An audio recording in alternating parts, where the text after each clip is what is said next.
So our story kicks off with our main dude, Kyan, grinding non-stop, pushing his body and spirit to the absolute limit. Day after day, he throws himself into brutal training sessions, sharpening his fighting skills, forcing his muscles to burn with endless workouts. His whole life turned into this never-ending cycle of pain and discipline. But the real question is, why? Why sacrifice so much? What's he chasing? Only Kyan knows. He's prepping himself for the inevitable, the apocalypse creeping closer every damn day. 15 days ago, the entire world shook when the news dropped. Monsters are invading Earth. Fear spread through the city, but so did doubt. A lot of people refused to believe it, brushing it off as another hoax or some stupid prank. That disbelief, it cost lives.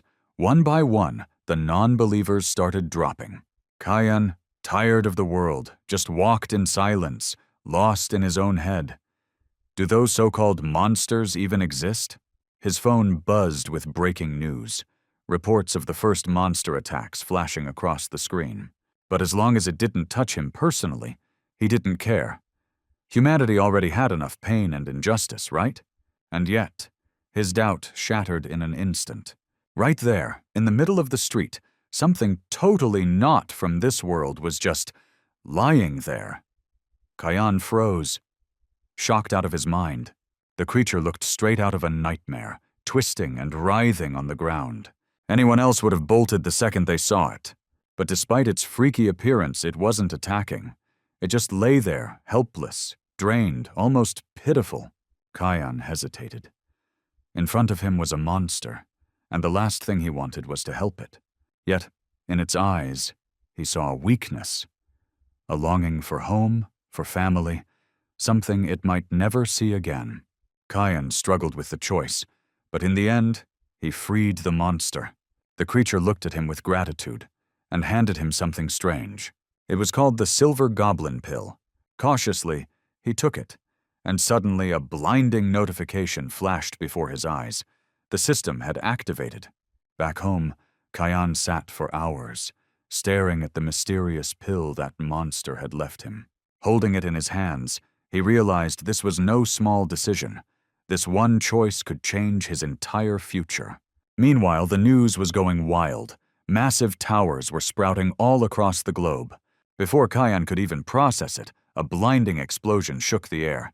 And right outside his window, in that exact moment, one of those towers rose, towering into the sky. It appeared out of nowhere, like reality itself just cracked. A massive, ominous structure erupted from the underground, shaking the earth to its core. The monsters, the strange towers, all of it pointed to one thing. The end of the world had begun. Kyan had always been the type to think things through, but maybe it was time for a reckless move. Without hesitation, he swallowed the Silver Goblin Pill. Instantly, the system granted him a Sage's status window, a guide holding the best shot at survival. And right before his eyes, a book materialized, huge, glowing with an unnatural light. Without a second thought, he grabbed it. Every touch of that book felt like it could rewrite the world itself. The system issued a warning. Apocalypse was here, and above all, combat skills were key. Kyan threw himself into training once more. As the countdown ticked towards 0, Kyan could feel the world around him shifting. Suddenly, he found himself in a forest. Not a single soul in sight. This wasn't the end of the world he imagined. Beside him lay a flaming sword. The second he touched it, the system announced the start of his training. His skills were determined, and his class revealed, the one that suited him best. Combat Swordsman. The system menu laid it all out. Name, level, health, mana, every stat clear before his eyes. His very first mission from the system: survive 60 minutes in the forest, or find a way out. The guide whispered a warning. If he wanted to grow stronger, he had to kill as many monsters as possible. Running away wouldn't help him evolve. And just like that, the training began. A cute little creature popped up in front of Kyan. A one-horned raccoon, level 1. But Kyan had already learned, never trust appearances. In the blink of an eye, That harmless critter lunged at him, vicious and deadly. Without even thinking, Kayan struck it down in a split second. One clean hit. The system reminded him his mana could only handle 5 skill uses. If he wanted to survive, he needed to get stronger. Then the creatures came at him non-stop. But Kayan cut them down one after another, relentless.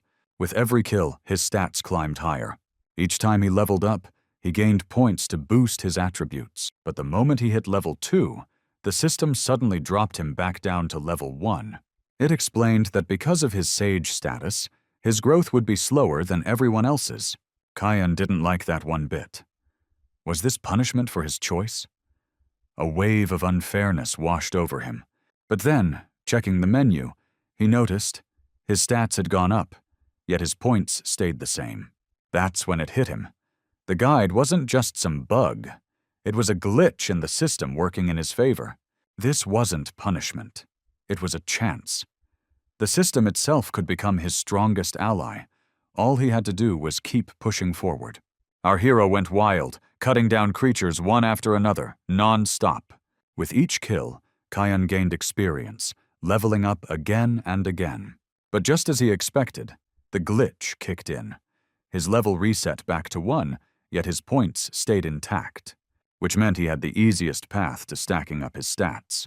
Kayan had 4 main attributes: endurance, strength, perception, and agility. As a combat swordsman, the obvious choice would be to boost strength and agility. Strength made his strikes hit harder, while agility let him react way faster. But right now, he had one mission: survive 60 minutes alone in the forest. So instead, Kayan chose to boost his sensitivity. He easily took down the one-horned raccoon, but that wasn't nearly enough, not even for training, let alone leveling up. With his sensitivity enhanced, Kayan uncovered new ways to hunt. It felt like our hero could even sense the power of others now, thanks to his boosted sensitivity. Suddenly, a notification popped up. Hidden quest activated. Take down the level 2 alpha raccoon. Kayan hadn't expected to see this massive beast, with a long, razor-sharp horn, and claws just as long, way bigger than those cat-sized critters he'd been dealing with. Before Kayan could even react, the monster charged straight at him. Thanks to his agility, he managed to dodge at the last second. The beast slammed into a tree like a raging rhino, punching a hole right through the spot Kayan had just been standing. He realized instantly. This one wasn't like the smaller ones. But for Kayan, that didn't matter. The creature made one final leap, the last one of its life. With a single powerful strike, Kayan cut it down, ending the fight in an instant. That marked the final training task, and he had cleared it. The first stage of his journey was complete. Closing his eyes, the boy allowed himself a brief moment of rest. But when he opened them again, the forest was gone. Everything around him had changed. Instead of trees, he now saw a crowd of confused people.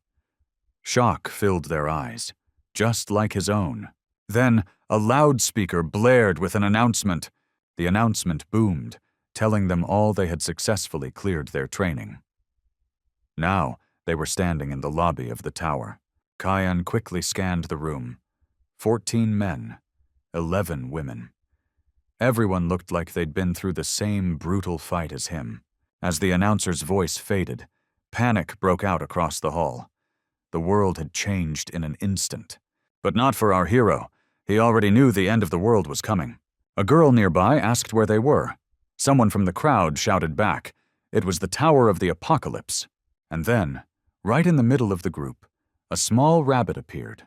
Kumkum, the manager of the first floor, level 55, boldly calling himself the Tower's cutie. His arrival sparked a storm of questions. People were on the verge of swarming him, desperate for answers. Yet Kumkum stayed calm, completely unfazed, like he'd seen this reaction countless times before. Even Kayan stepped forward, asking whether this really was the end of the world, or if they were supposed to do something. The rabbit actually chose to answer him. At first, it smiled innocently, but then its expression twisted in an instant. The cute face warped into a terrifying grin, sending chills down everyone's spines. The creature declared the start of the game, a game where death itself hung over every player. Every human on Earth was now inside a tower. To survive, they had to stick together and climb higher. Kyan guessed that if they could reach the very top, maybe they'd be able to return to their normal lives. But Kumkum had no answer for that. To him, chasing meaning in the climb was pointless. What he did explain was simple. Only those who climbed had a chance to live. Stay at the bottom. And death was guaranteed. Kumkum revealed that countless people had already died during the training stage. It was supposed to be just survival instructions, and yet so many couldn't even get past that. Then, out of nowhere, Kumkum asked if anyone wanted to kill him. The question shocked the entire room. Kyan figured it had to be a trap. The rabbit looked weak, but his level, 55, told a different story. He wanted to step back, stay out of it. But the system ordered him to help the first-floor manager. That meant he actually had a chance to attack the rabbit. The system had never steered him wrong before. But this mission felt way too suspicious. While Kyan hesitated, one volunteer stepped forward. The man grinned, thrilled at the thought of finally striking down the rabbit. In a flash, he lunged at Kumkum. But Kumkum swatted him aside with a single devastating blow. His form suddenly shifted. Massive, intimidating, a true monster revealing its real strength. Everyone froze in terror as Kumkum counterattacked, killing the man with another brutal strike. The cute little rabbit had transformed into a muscle-bound killer. Now everyone understood what they were really dealing with. Panic erupted, people scattering in fear, realizing just how serious this was. And Kyan, he knew it could have been him lying dead if he had stepped up earlier. Yet the mission still loomed over him.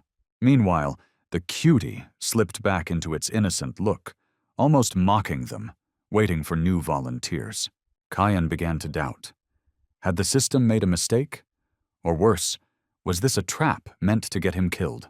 That tiny creature stood in a pool of blood, smiling, waiting for the next fight, or their death. Could the system really be wrong?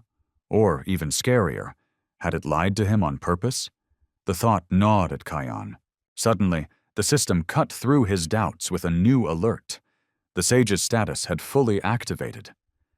And in that moment, Kyan understood everything. The activation gave him access to the guide and, more importantly, the ability to see the status windows of others. But why now? Why did the system unlock the Eye of the Sage at this exact moment? His gaze locked on Kumkum, and suddenly, everything clicked into place. Kyan raised his hand, calm and confident. Instantly, all eyes were on him. He was the next volunteer, a choice so bold, everyone knew it was basically suicide. The cutie was shocked. This kid, level 1, stepping up to face him? But Kyan's hand was already on his sword. No fear in his eyes, only sheer determination. A blonde girl rushed forward, tears in her eyes, begging him not to do it. Others joined her, trying to stop him. But Kyan stood firm. He wasn't acting recklessly, he had a plan. The rabbit, or rather, the beast, lunged at him, expecting Kyan to fall like the last guy. But Kyan's confidence came from a brilliant realization. Earlier, Kumkum said there were 24 people in the room, but Kyan had counted 25. Turns out, Kumkum wasn't wrong. There really were only 24. The corpse on the ground, just a hologram created by Kumkum. Kyan had figured it out using the Eye of the Sage. He checked the status of the so-called dead man, and nothing showed up. All that fear for their lives, the terror of facing a monster with such a high level. It wasn't without reason. Kyan had seen it. Despite Kumkum's insane level, all his stats were 0. Our hero was faster and stronger than Kumkum, so dodging the attack was effortless. With one decisive strike, Kyan delivered the finishing blow. The cutie, or rather, the hologram, smiled and wished good luck to all the brave ones. Kyan turned, expecting to see Kumkum's body on the ground. But instead, what remained was a glowing orb. Inside it, a single stat point. The crowd erupted, demanding to know how he'd figured it out. But Kayan wasn't about to reveal his secret. He simply said that when the fake blood splashed toward Jane, she should have been covered. But she stayed completely clean. A burly man stepped up, accusing Kayan of making a huge mistake. Leo, a level 4 player, full of arrogance, scoffed, claiming Kayan was nothing but a lucky fluke.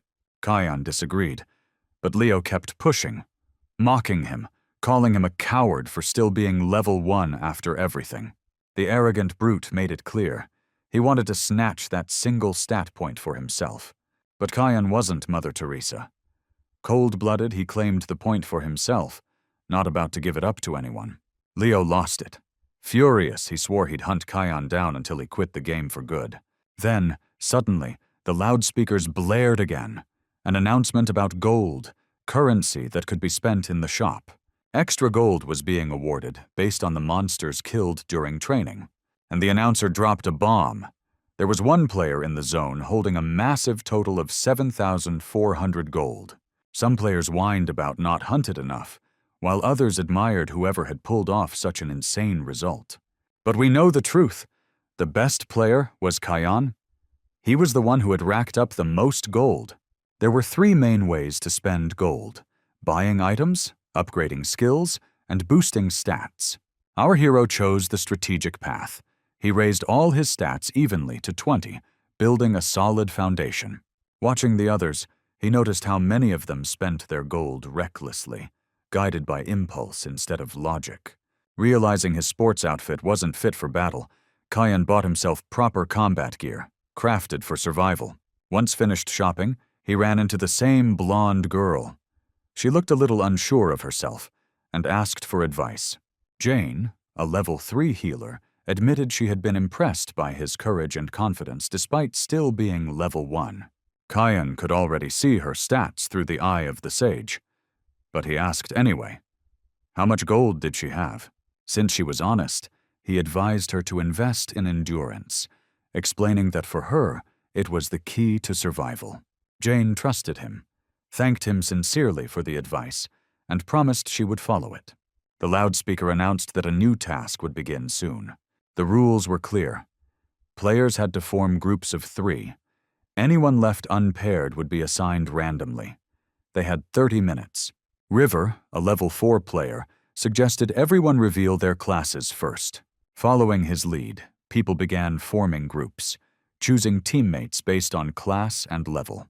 Jane asked Kayan to be her partner, and he had no objections. Having a healer in the party was always a blessing, but the others avoided him. To them, a level 1 swordsman wasn't a valuable or reliable ally. Time ran out. All groups were formed, and Kayan's only confirmed partner was Jane.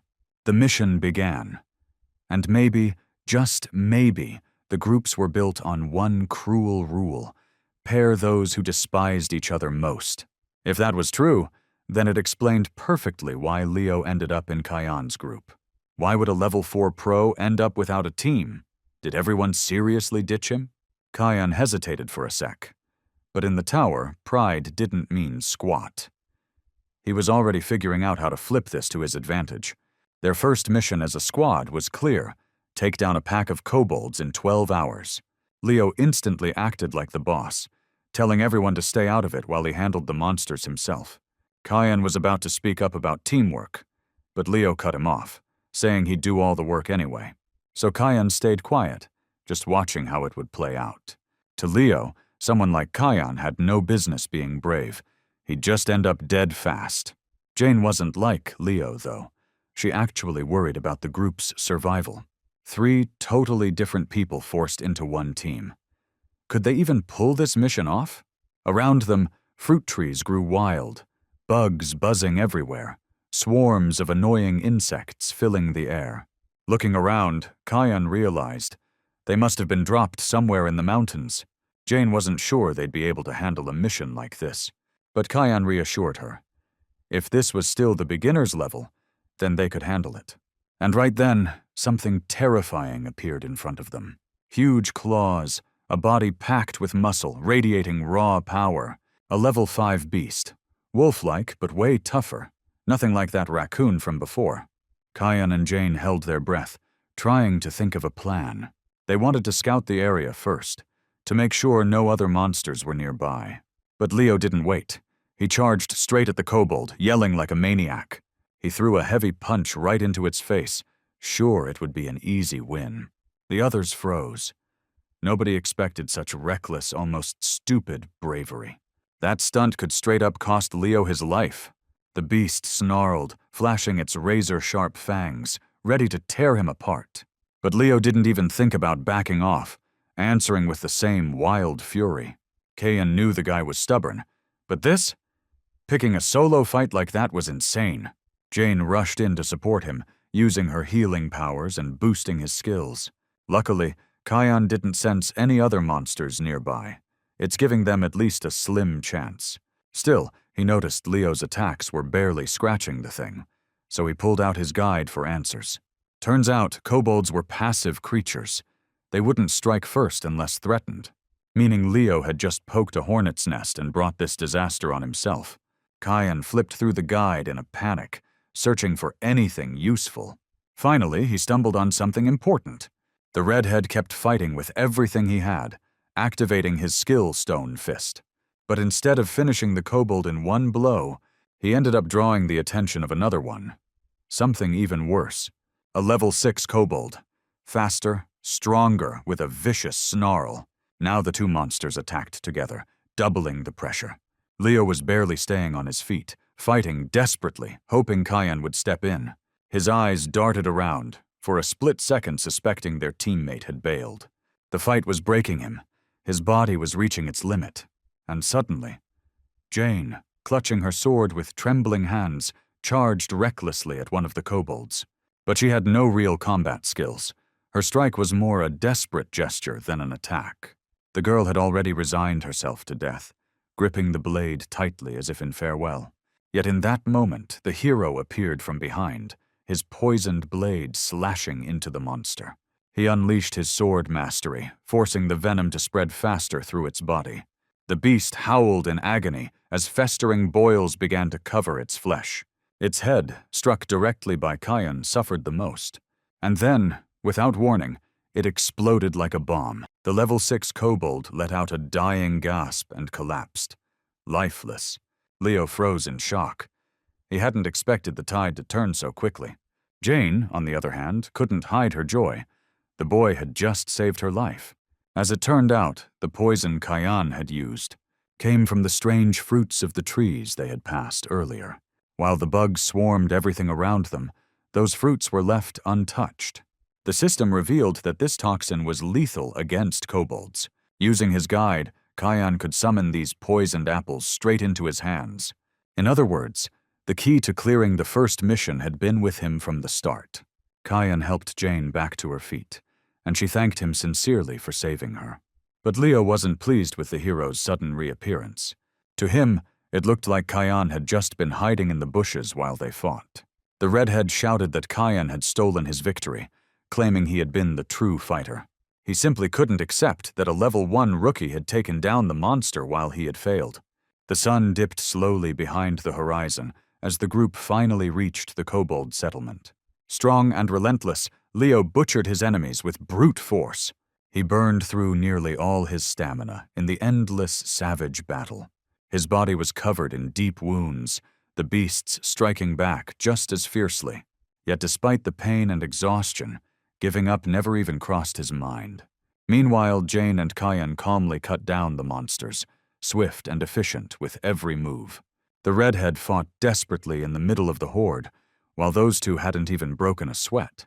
Blow after blow landed on him, and he couldn't keep up with his defenses. His legs finally gave out. He collapsed to the ground, drained and broken. He realized then that he couldn't possibly take down the entire pack alone, no matter how much he had believed he could. Leo lay trembling on the ground, his voice cracking into a pitiful plea for help. He closed his eyes, bracing himself for what he thought would be his final strike. But when he opened them, he saw kobold heads exploding one after another. Standing over him was Kayan, calm and composed, reaching out his hand. Leo had never in his life been so relieved to see this boy. The mission was complete, and with it, the tension between Leo and Kayan seemed to fade. The trio returned together through the portal, back into the lobby. The flood of emotions Leo had felt moments earlier slowly subsided, and he soon regretted how overly grateful he had been to a mere level 2 player, even speaking to him with respect. Jane and Leo both leveled up by 4, while Kyan had only reached level 2. The redhead was frustrated by the situation, but as a man of his word, he couldn't go back on his promise. Every emotion flickered across his face, making his behavior look strange to the others. It turned out their team had completed the mission faster than anyone else. Kyan thought it was just dumb luck. Jane, however, completely disagreed.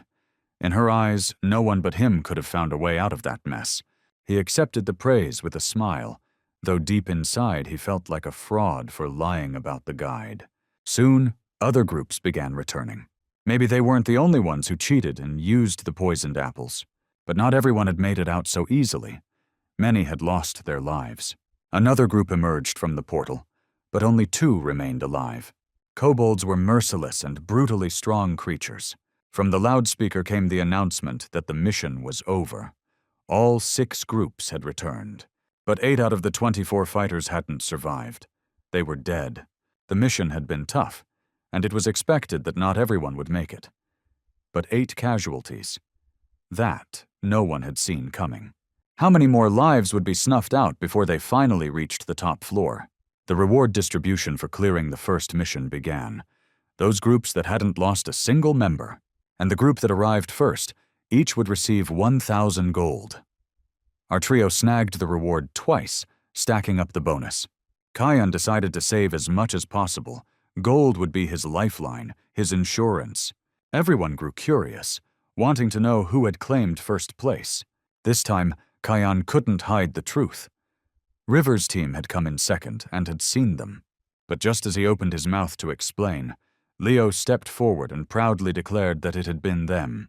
Shock rippled through the crowd. A team made of a healer, a low-level newbie, and a reckless hothead had taken first place. Kyan hoped the attention would drift away from him, but people still kept asking how a level 2 player could end up leading the pack. Whisper, the blonde, wanted to step up for him, already starting to defend his name. But Kyan stopped her. Nobody would listen anyway. Then River, an 8th-level archer and one of the region's finest, cut through the noise. He declared that what really mattered was survival. Liam, another level 8 fighter and one of the strongest swordsmen around, backed him up. That sparked an idea.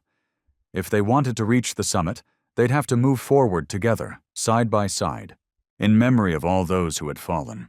The hall erupted with noise until the flames around them suddenly turned blood red. Silence fell. The loudspeaker boomed once again, announcing a warning. Due to the low survival rate in this region, a penalty mission was being issued. Not just difficult, deadly. Terror froze across everyone's faces. The mission demanded they choose one player to be sent to certain death. They had 5 minutes. If no one was chosen, the system would auto-vote and sacrifice them all. In that moment, they realized, within 5 minutes, they'd have to pick a future corpse. All those people who had just been shouting about unity and trust now had to decide who would be left to die fighting alone. Time ticked down. Jane suggested they all vote for themselves, so that no one would have to face the mission. But no one was sure it would work. What if that just doomed them all to the deadly challenge? The 5 minutes flew by, and desperation set in. They had to choose. And then, one of the players pointed his finger straight at our main character, the weakest one in the room, the lowest level among them all. Liam hesitated. Wasn't this too cruel? But he had no choice. It was him or someone else. Honestly, it was expected. With the way most players looked at Kyan, nobody was about to throw their own life away. Jane begged them to stop this madness, but Kyan silenced her. Her plan wasn't guaranteed to work anyway. Trust had already been shattered. The mass vote turned against Kyan. People were simply too scared for their own skins. Still, in his mind, the real reason was obvious. It was his low level. In that moment, everyone revealed their true colors. People who thought only of themselves. People who despised the weak. They had forgotten what it meant to protect those who needed help. And in the final moment, even Leo, the man whose life Kyan had saved, voted against him. The portal to the deadly mission ripped open. And yet, people still couldn't believe this was truly happening. Jane was the only one whose heart genuinely ached for the boy. Leo, on the other hand, thought he had finally gotten rid of his greatest rival. The sacrifice had been chosen. It was time to walk his own Golgotha. Behind Kyan, the faces of the crowd were a mix of guilt and relief, but Kyan remained ice-cold, unmoved. The guide had told him to clear the deadly mission, and for him, this wouldn't mean death and suffering. It meant victory and rewards beyond imagination. The moment he vanished into the portal, silence fell over the lobby like a shroud. Jane and Leo sat in silence, lost in thought when a man approached them. He offered his condolences. Even though they hadn't known Kyan for long, fighting for their lives together had created a bond. But Leo felt no guilt, no regret. To him, Kyan had simply gotten what he deserved. He went on, claiming that a low-level player like that had only tried to leech off his fame. Jane, sitting right beside him, could hardly believe her ears. She knew the truth, that it was Kyan's abilities that had saved them all. Yet Leo ranted, shouting about luck and how the kid just knew how to show up at the last moment. That's when the blonde snapped, reminding him sharply of who had actually saved his life. The memories hit Leo hard, forcing him to wonder. Could someone with those kinds of abilities really be hiding his true level? River kept his eyes locked on the spot where the portal had been, silently hoping Kyan could survive the impossible trial. Jane, barely holding back tears, whispered that she believed in him, though maybe she just was trying to convince herself. River backed her up, not letting doubt poison the air. Meanwhile, our hero found himself in the kobold settlement once again. But this time it was different. Darker, emptier, way more sinister. Kyan was low-key ready to cast a vote for himself, but then an entire uprising lit up in his name. Fury boiled inside him at Leo's betrayal, and he needed a way to vent it. Then the system's notification hit him. The kobolds were returning. Only this time, they weren't just aggressive. They were furious, seething with rage. At the rear of the horde, their leader appeared. A level 12 kobold chief, towering and terrifying. The mission was clear. Wipe them all out, not a single one left breathing. The tribe's chieftain was the dungeon boss, and so Kyan now stood alone against the entire pack and their strongest warrior. Sword in hand, its blade coated with lethal poison, he braced himself. The monsters rushed him in waves, giving him no time to breathe. But Kyan wasn't just fast. He was far stronger than they expected. Activating his basic sword mastery, the brutal clash began. Kobolds dropped one after another, never even realizing what killed them, until only one remained, the chief, his ultimate trial. The battle was fierce, raw power against raw power. Two warriors, face to face, no room for weakness. And as it turned out, Kyan wasn't the only one with superhuman strength. The monster's high level gave it terrifying abilities. The kobold minimized damage, dodging with inhuman skill. Then, to Kyan's shock, the chief suddenly turned and ran. A boss monster? Running like a coward? It's pathetic! Kyan prepared to end it in one decisive strike, ready to finish this battle clean. But in that instant, the kobold's skin hardened, morphing into natural armor. Instead of a killing blow, Kyan barely scratched it. Overhead, a blood-red moon appeared, staining the entire battlefield crimson. The beast's wolf-like eyes blazed scarlet, signaling the birth of true terror. With a feral roar, the monster turned and unleashed a devastating strike. Would our hero survive? Or fall here, in the heart of the dungeon? Meanwhile, inside the tower, Leo kicked off his little propaganda campaign, declaring himself the chosen one, the leader who'd guide everyone to the top. But honestly, almost nobody was buying into his hype. Jane kept praying for our hero, while the redhead just sneered at the sight. The blonde couldn't stand his arrogance anymore, and tried to shut him down. Their bickering escalated into a full-on shouting match, drawing everyone's attention. Jane shot him a sharp question. What would he say if Kyan actually survived and came back? But before Leo could spit out another excuse, the portal suddenly lit up, and from it stepped the one they had already buried in their minds. Our hero, Kyan, returned, with a massive open wound carved across his chest. He stood tall. Turned out, the kobold boss's strength skyrockets whenever his eyes turn blood red. The beast nearly tore Kyan apart. He had to hit back with something way stronger than before. Just one strike. That's all it would take to change everything. But there was no time to hesitate. Death was already breathing down his neck. Every blow from the monster hit like a wrecking ball. In that chaos, Kyan came up with a plan. Forget small cuts, go for a single piercing strike. He had to gather everything he had and unleash it in one devastating blow. A sword isn't meant to scratch, it's meant to kill. One chance, that's all he had. He would take the beast's momentum, add his own weight, and strike with everything on the line. It was do or die, his life or the monster's. And then his blade tore straight through, punching a massive fatal hole in the kobold's chest. Damn, he did it, it worked. And as a reward, Kyan unlocked a new skill, Piercing Strike. Jane, ignoring everyone else, ran toward him with tears in her eyes, ready to throw her arms around him. But out of nowhere, Leo's massive body shoved her to the ground. She tumbled across the floor from the sheer force of it. Kyan was stunned. What the hell was Leo doing, acting like this?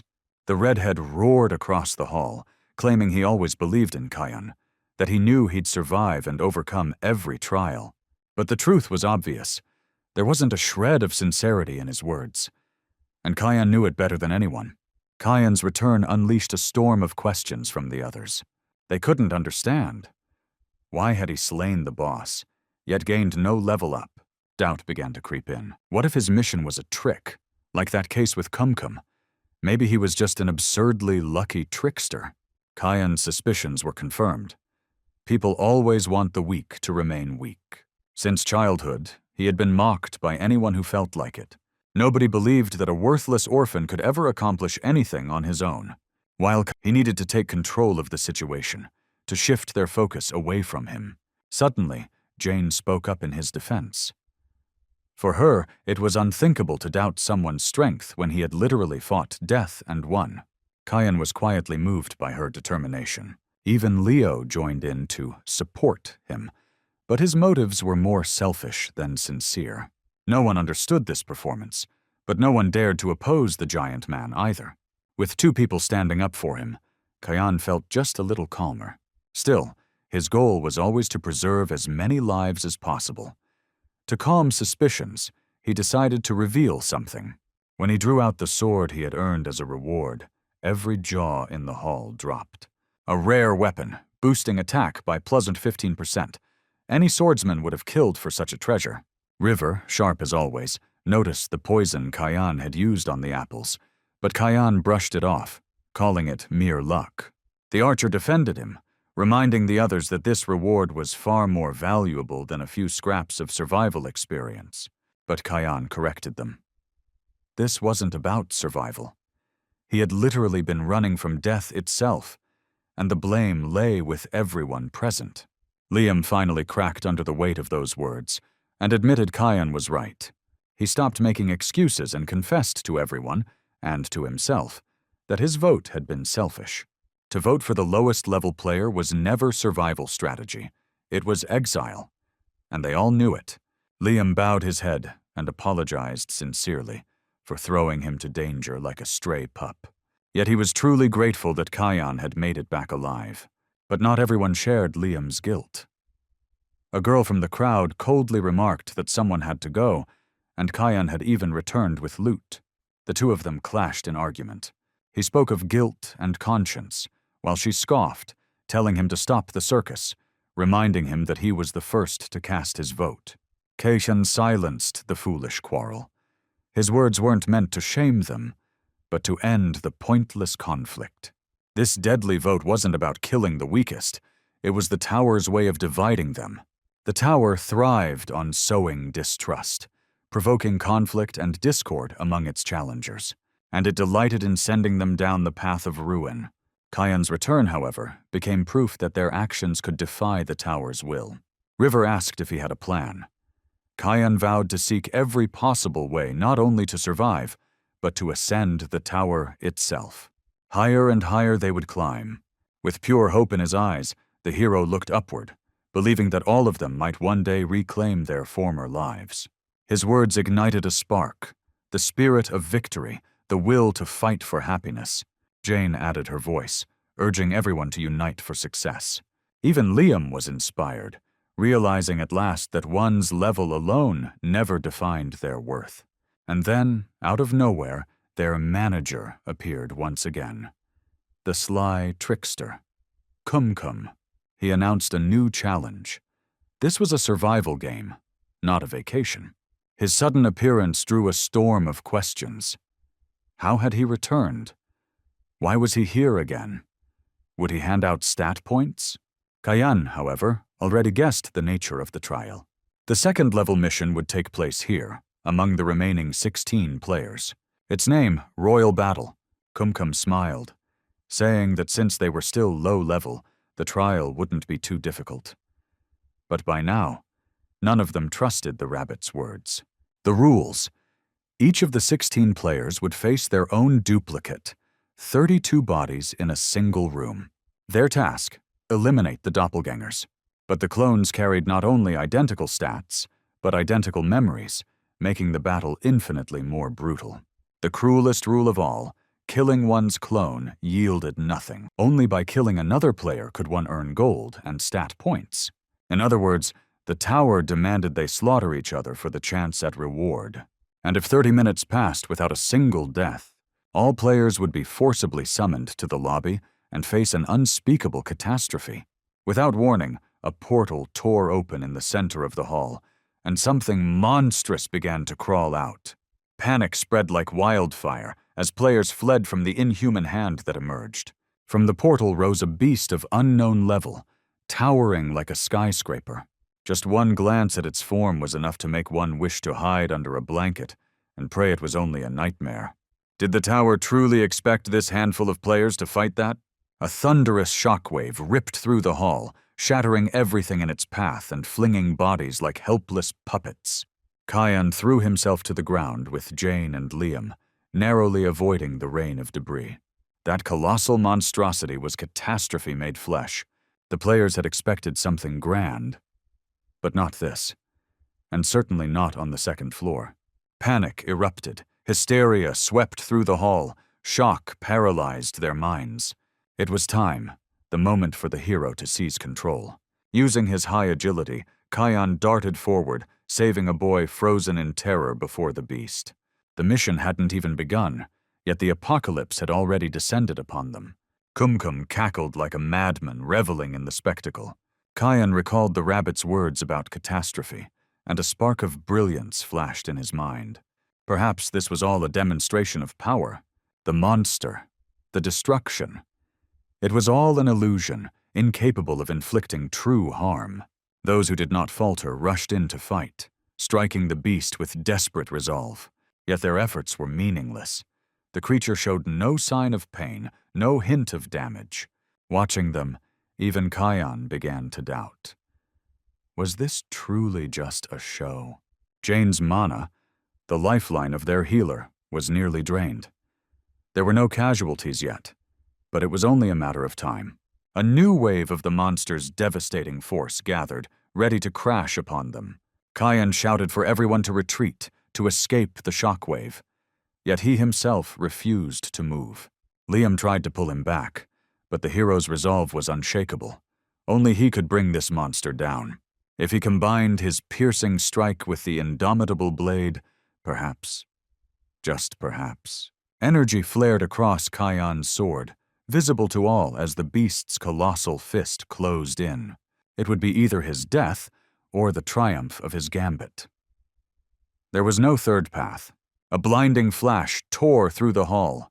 When the light faded, Kayan stood firm. His strike had pierced the monster's arm, leaving a gaping void. And then, impossibly, the behemoth began to dissolve into nothingness, vanishing as if it had never existed. Silence reigned. Faces were frozen in shock, eyes wide, mouths agape. Even the hero himself was speechless. Then the tension shattered, replaced by a chorus of unrestrained cheers. Even Kayan had never imagined such power hidden within his blade, but he felt something had changed inside him. Opening his guide, he was unprepared for what awaited.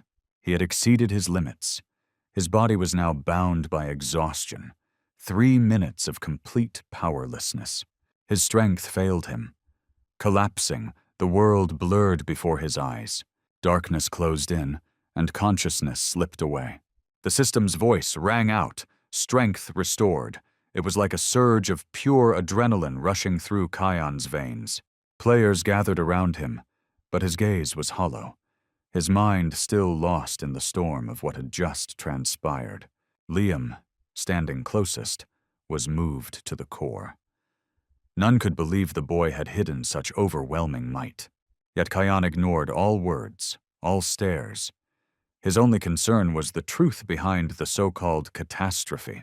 And then, the tower's smiling manager revealed it himself. It had been nothing but a display of power. The monstrosity was sent back through the void. With playful mockery, the rabbit boasted how close they had all been to death, praising the pleasant atmosphere it had created. The players turned their gazes upon him, some with dread, others with unmasked hatred. And then came the reminder, every 30 minutes, someone must die. With innocent eyes, he spoke the cruelest words. Perhaps their killers already stood among them. Terror surged as the players began to eye each other with suspicion. Did they not realize this was yet another trick to tear them apart? The floor manager's duty complete, Kumkum vanished into his portal. All stared at the spot he had stood, but none knew what awaited them next. In the vestibule, a storm of debate erupted. Ideas clashed on how to distinguish real from clone. Yet the task seemed impossible. The doubles shared not just appearances, but memories as well. Then Kayan silenced them all, declaring he held the answer. He proclaimed that he alone would participate in this mission. Shock rippled through the group. Disbelief was written on every face. Kayan commanded that all gather at the highest point. If anyone acted out of line, they would be deemed a double. Not everyone welcomed the plan. Dean, the level 8 soldier, was openly displeased. A girl who once doubted his strength admitted his power, yet could not see why all should obey him. But Kayan reminded them of the rabbit's words, though named a battle with doubles. In truth, the tower wanted them to slaughter one another. He refused to play by such rules and offered the only path he saw as victory. Though some still opposed, River lent his support to the idea. Yet the archer pressed further. If Kayan alone would fight, did that mean he could truly discern the fakes? The hero's answer was resolute, yes, and so the system's chime rang. The mission of the second floor had begun. Kill within 30 minutes, or face annihilation. Leo kept moving forward, mumbling under his breath. And he wasn't about to take orders from anybody. Hearing footsteps, the red-haired warrior slipped behind a tree, heart racing. Was it a double approaching? But no. It was Kayan, smiling mischievously. He had only played a trick. How a giant like him managed to hide behind that tiny tree, none could fathom. Relief washed over Leo. Better to see his true friend than face the terror of a false one. Without warning, our hero cleaved a man cleanly in half, his blade slicing through him as easily as soft tofu. Kayan gripped his sword with unshakable confidence, ending his comrade's life in mere seconds. His expression bore only merciless resolve. Yet if one rewound time, it was clear. The hero had prepared meticulously for this battle, to the point of paranoia. He knew he could distinguish doubles from the real, yet he still feared what might go wrong. Kayan had poured mountains of gold into sharpening his sensitivity. He became the first player to attain absolute sense, raising his perception to its ultimate peak. Every one of his 5 senses was perfected, heightened to 100%. He could detect and identify beings within a wide radius. Focusing, he heard faint muttering. The voice. Familiar. Using his flawless vision, he spotted the figure. It was Leo's silhouette. Though half a kilometer away, It felt as if the red-haired warrior was right beside him. And then came the scent. His sense of smell was no less refined. A revolting stench clawed at his receptors, nearly driving them mad. Tracking the source, Kyan realized. It was the red-haired warrior's foul double. Even though Leo pretended flawlessly till the end, the hero had seen through him from the very start. Casting his gaze toward where the real players should be, Kyan hoped his plan would hold.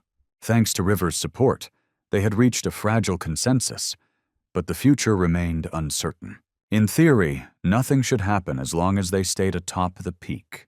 Suddenly, the system announced a real player had been killed. Kyan hadn't expected it, at least not so soon. Panic flooded his mind. Who was the culprit? A player or one of the doubles? The truth was impossible to grasp. The hero sprinted with all his speed, determined to uncover the truth. But as he battled yet another clone, another player fell. His sharpened senses caught a horrific sight, a player slaying another. Yet instead of a man, Kyan saw the form of a cunning double. Without hesitation, he hurled himself into the fight. For a fleeting moment, it could have been mistaken for an innocent human being. But Kyan did not falter. His blade split the double in two without mercy. For an instant, he thought it was his own clone. But it's someone else. Fortunate he had discovered it so soon. Luke, a level 4 player, fell, his death cruel and senseless. As Kyan examined the corpse, he noticed something that should not have been there. The weapon of Den's double was a long, ancient blade. Yet the wound carved across the dead man's face was not made by that weapon, but by something smaller, sharper, like an arrow of River's, one that was now aimed directly at the hero. From behind a tree, and at such a distance, Kyan could not discern whether it was the real River or his clone. But then he saw it, an arrow lodged in River's back. Had a double struck him? Or had he inflicted the wound himself? The hero stepped out of cover, demanding to know if the archer was all right. River, unwilling to risk it, kept him at range. He could not distinguish doubles from men. Kyan's answer was cold. He had just slain a clone. Was that proof enough? Doubt melted away. Relief flickered across the archer's face. But before he could finish warning Kyan to beware his own double, a scream of pain tore from his throat. River collapsed, unresponsive, and the hero hurled himself to his side. Dragging him toward safety, they encountered Jane the healer. But why was she here when she should have been secured? That was when Kyan's sharpened senses revealed what River could not, their true nature as doubles. At first glance, it was only Jane and Liam side by side. Yet Kyan saw through them instantly, exposed their counterfeit shells. The two lunged, attacking Kyan and the wounded archer. Liam's blade clashed with the hero's. Kyan's strikes radiated iron certainty, while the clone exuded nothing but arrogant malice. Jane, meanwhile, hurled herself at the half-conscious River. For a moment, Kyan wondered, why reveal themselves so brazenly? Others had acted to the very end. Jane knew Kyan's power better than most. So why rush headlong into certain death? Then he turned, only to find the blonde charging him with a sword. At the same instant, Liam struck from the other side. But where was River with his bow and arrows? Reflexes saved him. Kyan dodged, leaping back just in time. And in that instant, he understood the truth. An arrow tore into the tree beside him, grazing his cheek. It had been aimed at him all along. From the side came mocking laughter, and Kyan froze at the sound. River grinned, a twisted, psychotic smile, as he leveled an arrow straight at Kyan's face. Now the truth was clear. This was why the doubles had revealed themselves so quickly, why the battle had erupted at once. They had sensed their advantage. The archer was no double. He was the real one, a true madman thirsting for the hero's blood. He was a perfect manipulator, capable of deceiving without leaving the faintest trace of suspicion. In the end, Kyan's emotions defied description. Such betrayal, now of all times, was beyond anything he had foreseen. What did he feel in that instant? Disappointment? Betrayal? Sorrow? The psychopath no longer needed to hide.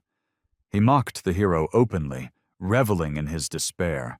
Kyan had wondered when River would reveal another side of himself, beyond the mask of a noble leader. Yet the truth was worse. He was utterly deranged. Who could have expected such a blade driven straight into the back? Kyan's eyes caught River's stats, and they had soared to godlike heights. The archer had unveiled his secret to the world. He no longer viewed Kyan as mere fortune's child, but as a chosen one, blessed by divinity itself. Again and again, Kyan asked himself, what was the meaning of this? Wasn't gold and status enough? Was it so lacking that he was willing to slaughter his fellow players? The truth was darker still. The tower was River's personal heaven, a place where killing bore no punishment, where it was praised outright. Even now, the hero tried to find some excuse, some justification for the boy who had once shielded him. But it was in vain. The battle began, merciless, brutal, 3 against 1. Who would emerge alive? The doubles fought without remorse, without humanity. Their purpose was singular: kill. But the hero had his own edge. His drive was greater: to survive. Kyan was faster, stronger, but he stood alone. River's arrows were not ordinary. They were enhanced, piercing clean through solid wood, which meant he had not even revealed the full extent of his power. The deadliest swordsman, the lone healer, and the archer, whose shots could kill from the very first breath of combat. This trio gave him almost no chance, not of victory, but of survival itself. Kyan could not fathom how River, a true player, had managed to convince 2 doubles to fight by his side. The archer had believed the duel against the hero would end instantly, but Kyan proved far from fragile. To a psychopath, that was nothing but a gift. The longer the fight, the more blood, the more pain. The 3 struck at the hero all at once. Kyan didn't even flinch. He unleashed his absolute sense. Every movement, every breath, every shift of the eye, he felt it all. No doubt those 2 clones had some serious stats backing them up. Each one had maxed out their most useful attributes. They weren't dumb.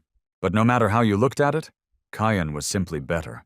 His stats were double theirs, and on top of that, his sensitivity was maxed to the limit.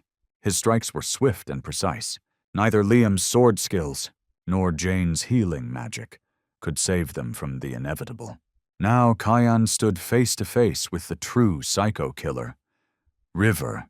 After witnessing the full extent of the hero's power, River's confidence cracked. He started to shake.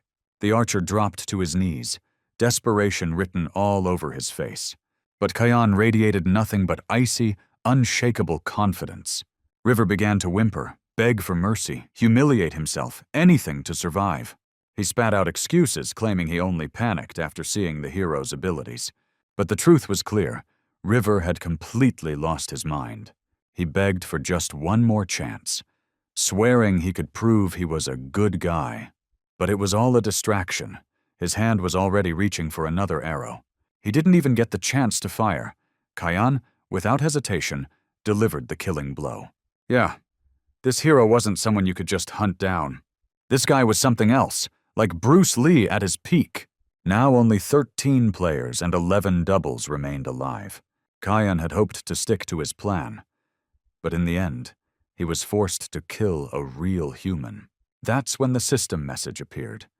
Different this time, glowing a bloody crimson. By slaying another player, he unlocked the path of flesh. If he confirmed it now, he'd gain bonus stat buffs, and even the support of doubles. To walk this path was to embrace the killer's role and gain overwhelming power. A red vortex began to swirl before him, radiating pure dread. Inside, a silhouette emerged, a woman's figure, wrapped in shadows and flickering light. She was danger incarnate. Her purpose to tempt Kyan into crossing over to the side of darkness. Shock flashed across Kyan's face. At last, the mystery was solved. How River convinced clones to fight by his side. Walking that killer's path gave insane perks. Armor, skills, boosted stats, even new talents. Sure, Kyan had been uneasy taking down copies of familiar faces, but hey, they were just clones. From now on, though, he'd have to face players who actually chose the path of blood. Before him stood a chance. A real shot at rising straight to the top without hesitation. But even with all that temptation, he chose the righteous way. No pointless slaughter. He refused to end up like River, a psychomaniac drunk on blood. Finally, he reached the meeting spot where Jane, Leo, and Liam were waiting. But Leo's reaction was weird, way off for his usual self. For a second, Kion wondered if the redhead was losing it, like full-on crazy mode. Still, he gathered everyone together, thanking them for actually listening to him. The group wanted to know, could he really tell the difference between clones and real players? But just as he started talking, everyone's attention shifted. Standing behind him was none other than another Kion.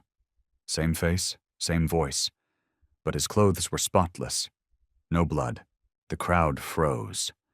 Suspicion filled the air. Who was the real one? Who deserved their trust?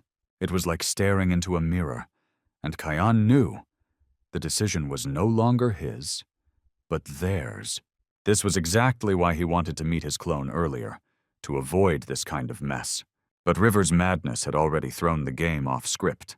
Kion stared down his double. The game had officially started. Truth versus lies. The players freaked out. Kion swore he'd handle the clones himself, but in that moment, who could they even believe? They demanded answers. Who were the doubles he'd already taken down? Why weren't they here anymore? At this point, only 8 players remained, whose clones were either dead or missing. If Kion listed the ones he killed, the identities would be revealed. That would prove he was the real deal. But here's the catch. His copy had the exact same info. Both of them gave names, matching, except when it came to Jane and Leo. The rest of the group froze, not sure how to process this insane twist. And that's when Clone Kion took the stage. Loud, confident, smooth talking. He reminded everyone about Jane and Leo, how he'd been with them since the first mission, sticking together through thick and thin. He laid it out straight. Why those two had to be the first ones he smoked, not just some randoms. Doubt began to spread among the group. The clone's words sounded just logical enough to sting. He pressed further, twisting the idea that if Kion's story was true, then it was Kion himself who had slain River.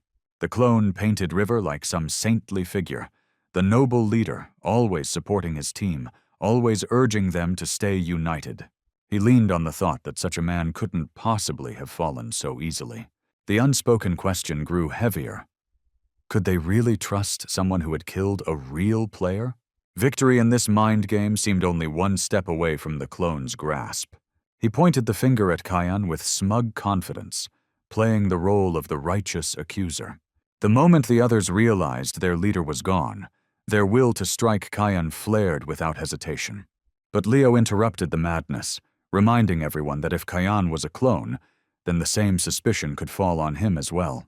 The countdown to disaster was shrinking fast. Action was no longer optional. Kion stepped forward and admitted to the kill, yet with that confession came a revelation no one had expected. River had been a psychopathic predator hiding behind an angel's mask. His death had been a necessity, not cruelty. With those words, Kion struck like lightning, cutting into the archer with precision and leaving him no chance to fight back.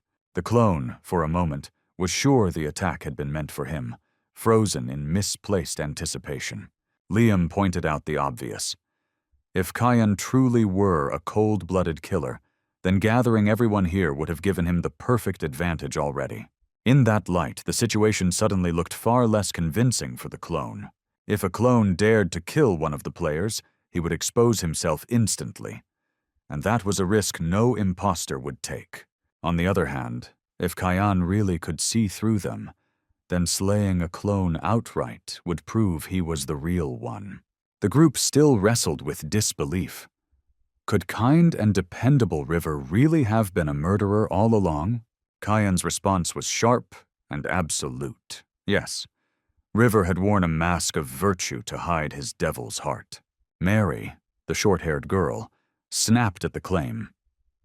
To her, River was the hero who had saved her during the first mission.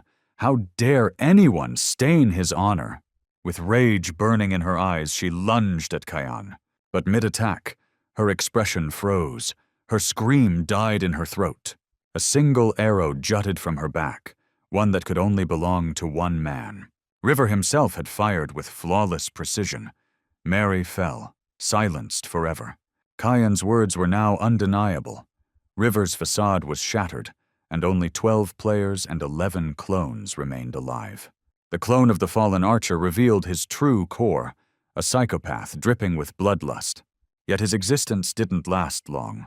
A fatal strike pierced him from behind, erasing the copy in an instant. Out of the shadows stepped Dean, a level 8 soldier-class player who apologized to Kyan for his earlier doubts. At last, the truth was clear. The players finally distinguished between clone and human. With no further doubts, they chose to follow their true leader, Kyan. Strange emotions welled up within him, feelings he had never truly known before. Amid the tension of the moment, he began to lay out his vision for what came next. His clone, realizing there was no longer any point in hiding, abandoned all pretense and launched a sudden attack. It was the ultimate paradox. Could Kyan defeat himself? With identical skills and mirrored strength, only cunning would decide the victor. The brutal clash began, and in that chaos, Kyan grasped the secret to defeating all their doppelgangers. The others had to pour every coin of gold into upgrading their stats, sharpening themselves beyond their shadows. If they did so, the clones would never stand a chance, for each fighter was no longer the same as yesterday. They had grown, evolved, hardened. The battlefield ignited into merciless struggle. When the mission finally ended, the survivors returned to the grand vestibule. Death had taken its toll, and grief hung thick in the air. If not for River's treachery, perhaps more of them might have survived. None felt the weight heavier than Dean, who had once stood side by side with the archer. Kyan too carried regret.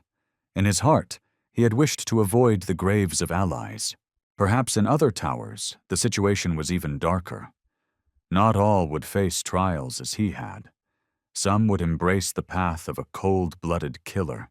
Each coming battle would be harsher, bloodier, more merciless. Yet surely there had to be a reason why he alone had been granted this rare gift, this improbable chance. There were still those who believed in him, and Kyan vowed to do everything in his power to keep them alive. In the midst of his heavy thoughts, Dean approached, offering thanks for the life Kyan had spared. Despite his low level, Kyan had contributed far more than most. Perhaps fate itself had placed some hidden boon in his hands.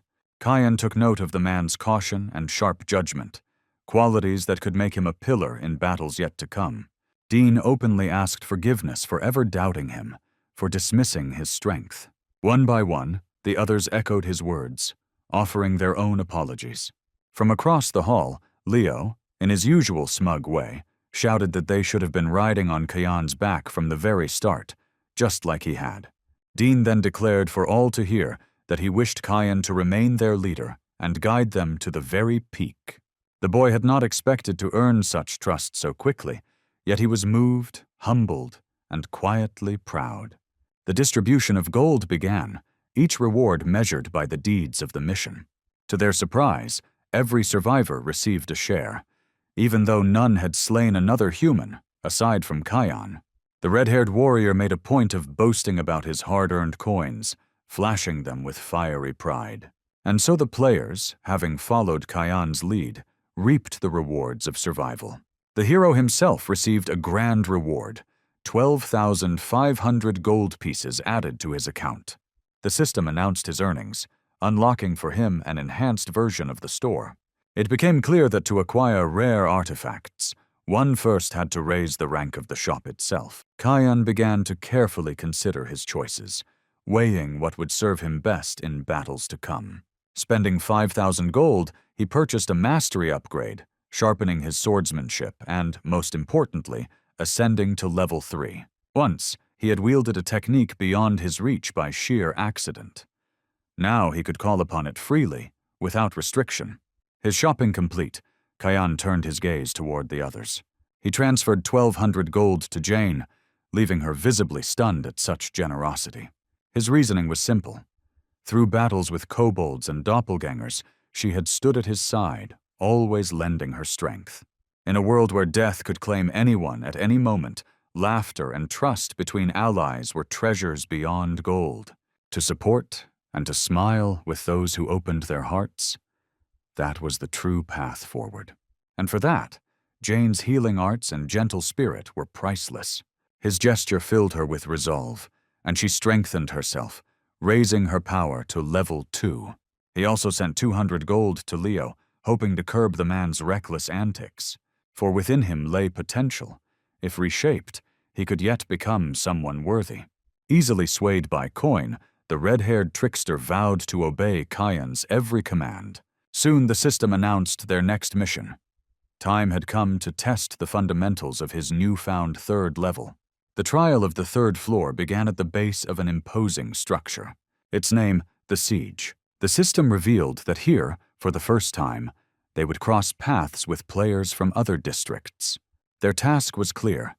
Within a single day, they were to seize both the castle and its altar. The penalty for failure remained unknown. Into each of their hands appeared a temporary item. The Reversal Stone, a relic exclusive to this floor. Once again, the group marveled at the strange twists each mission brought. Upon seeing this new information, Kyan immediately discerned the first step that must be taken. He recalled Leo's earlier vow of obedience. True to his word, the red-haired follower set out alone on reconnaissance, obeying the command of his leader. Some might call it cruel to send him toward death after he had placed his trust in Kyan. Yet survival was assured, or at least continued life. For the guide had revealed that this curious stone would return its bearer to the starting point if slain. Of course, Leo would never go without reward. And so, upon successful completion of his mission, Kyan promised him 100 gold. As they approached the entrance, it was time for the red-haired warrior to prove his worth. He hurled himself at the massive doors, smashing them with all his strength. With each strike, the durability of the gate weakened, cracks spreading wider, until at last he shattered them completely. The passage remained open for only 2 fleeting seconds before the doors began to regenerate. Above, archers stood guard, yet strangely they had not loosed a single arrow when Leo approached. At the base of the altar stood nearly 10 figures, and atop it was one more, likely their leader.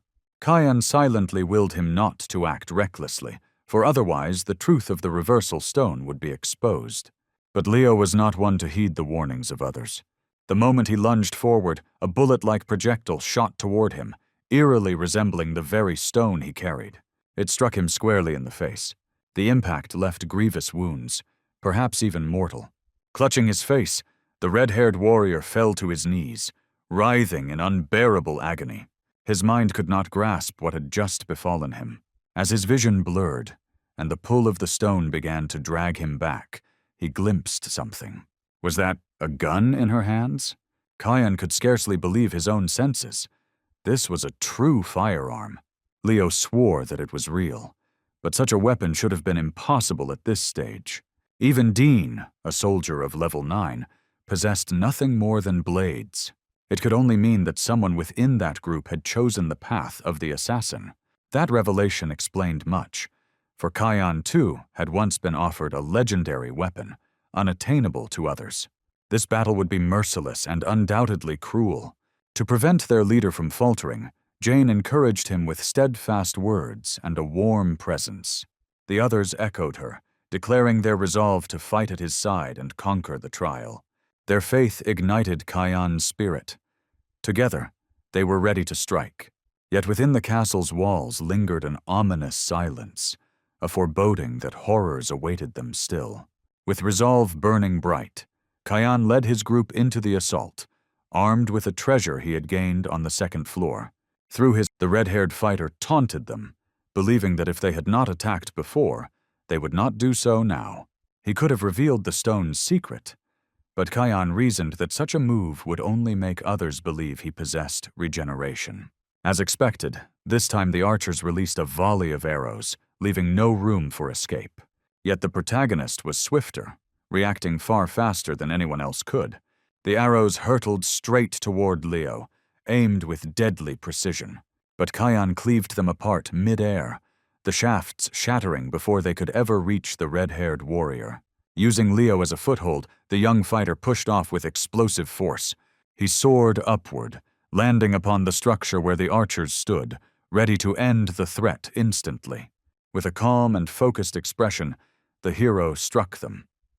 They had never expected such overwhelming power. Though not slain, the archers were grievously wounded, too battered to fight effectively. The group knew they now had to attack with their full strength. It was the only way to conceal the true purpose and power of the reversal stone. With the danger above eliminated, the others charged toward the entrance gates. Leo took it upon himself to shatter them. He invoked Stone Fist, level 2, a technique far beyond his current limits. Jane rushed to heal him, but even so, the red-haired warrior managed to obliterate the gates in a single strike, leaving no chance for regeneration.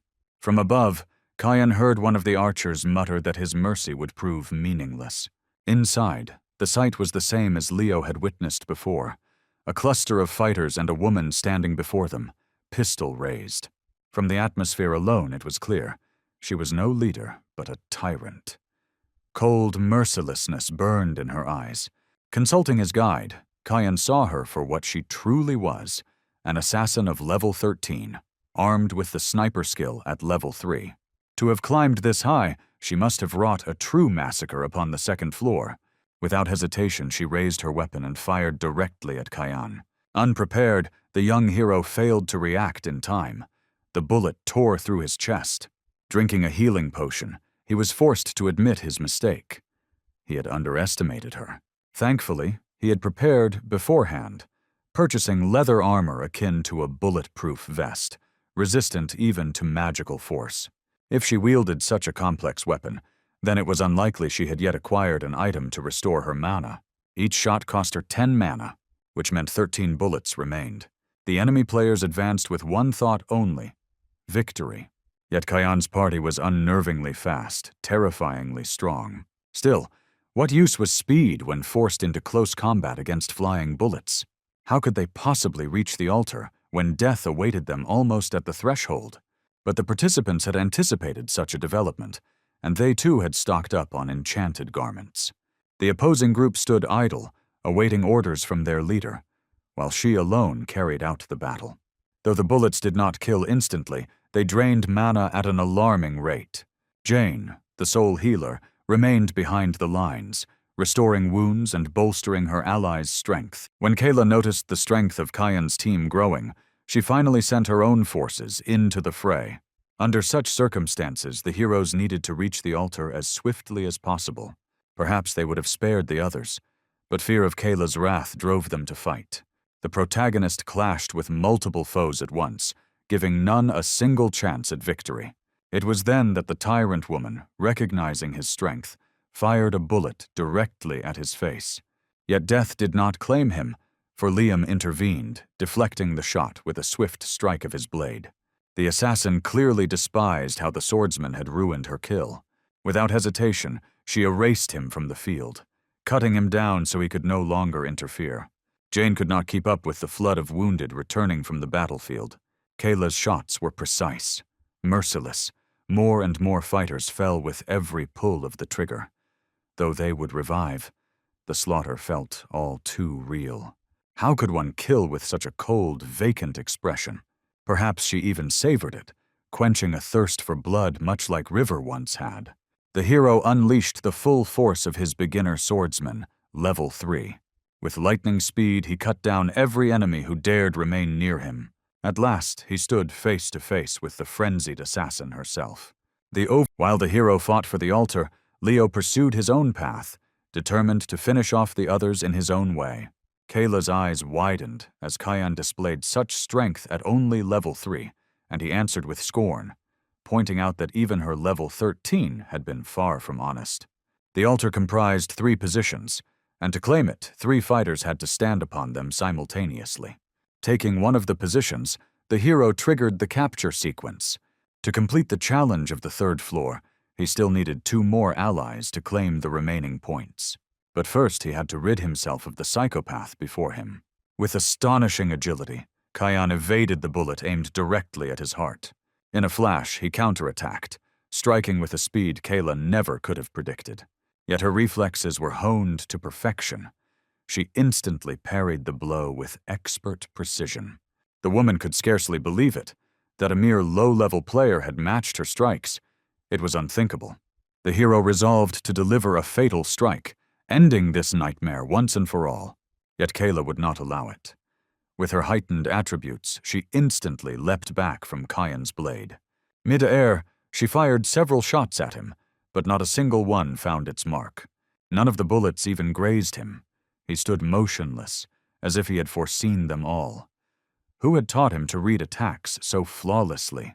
Liam was among the strongest swordsmen of this zone, but before entering the tower, he had been a prodigy of table tennis. In that sport, where each round is decided in the span of a heartbeat, tracking the lightning-fast ball was no simple feat.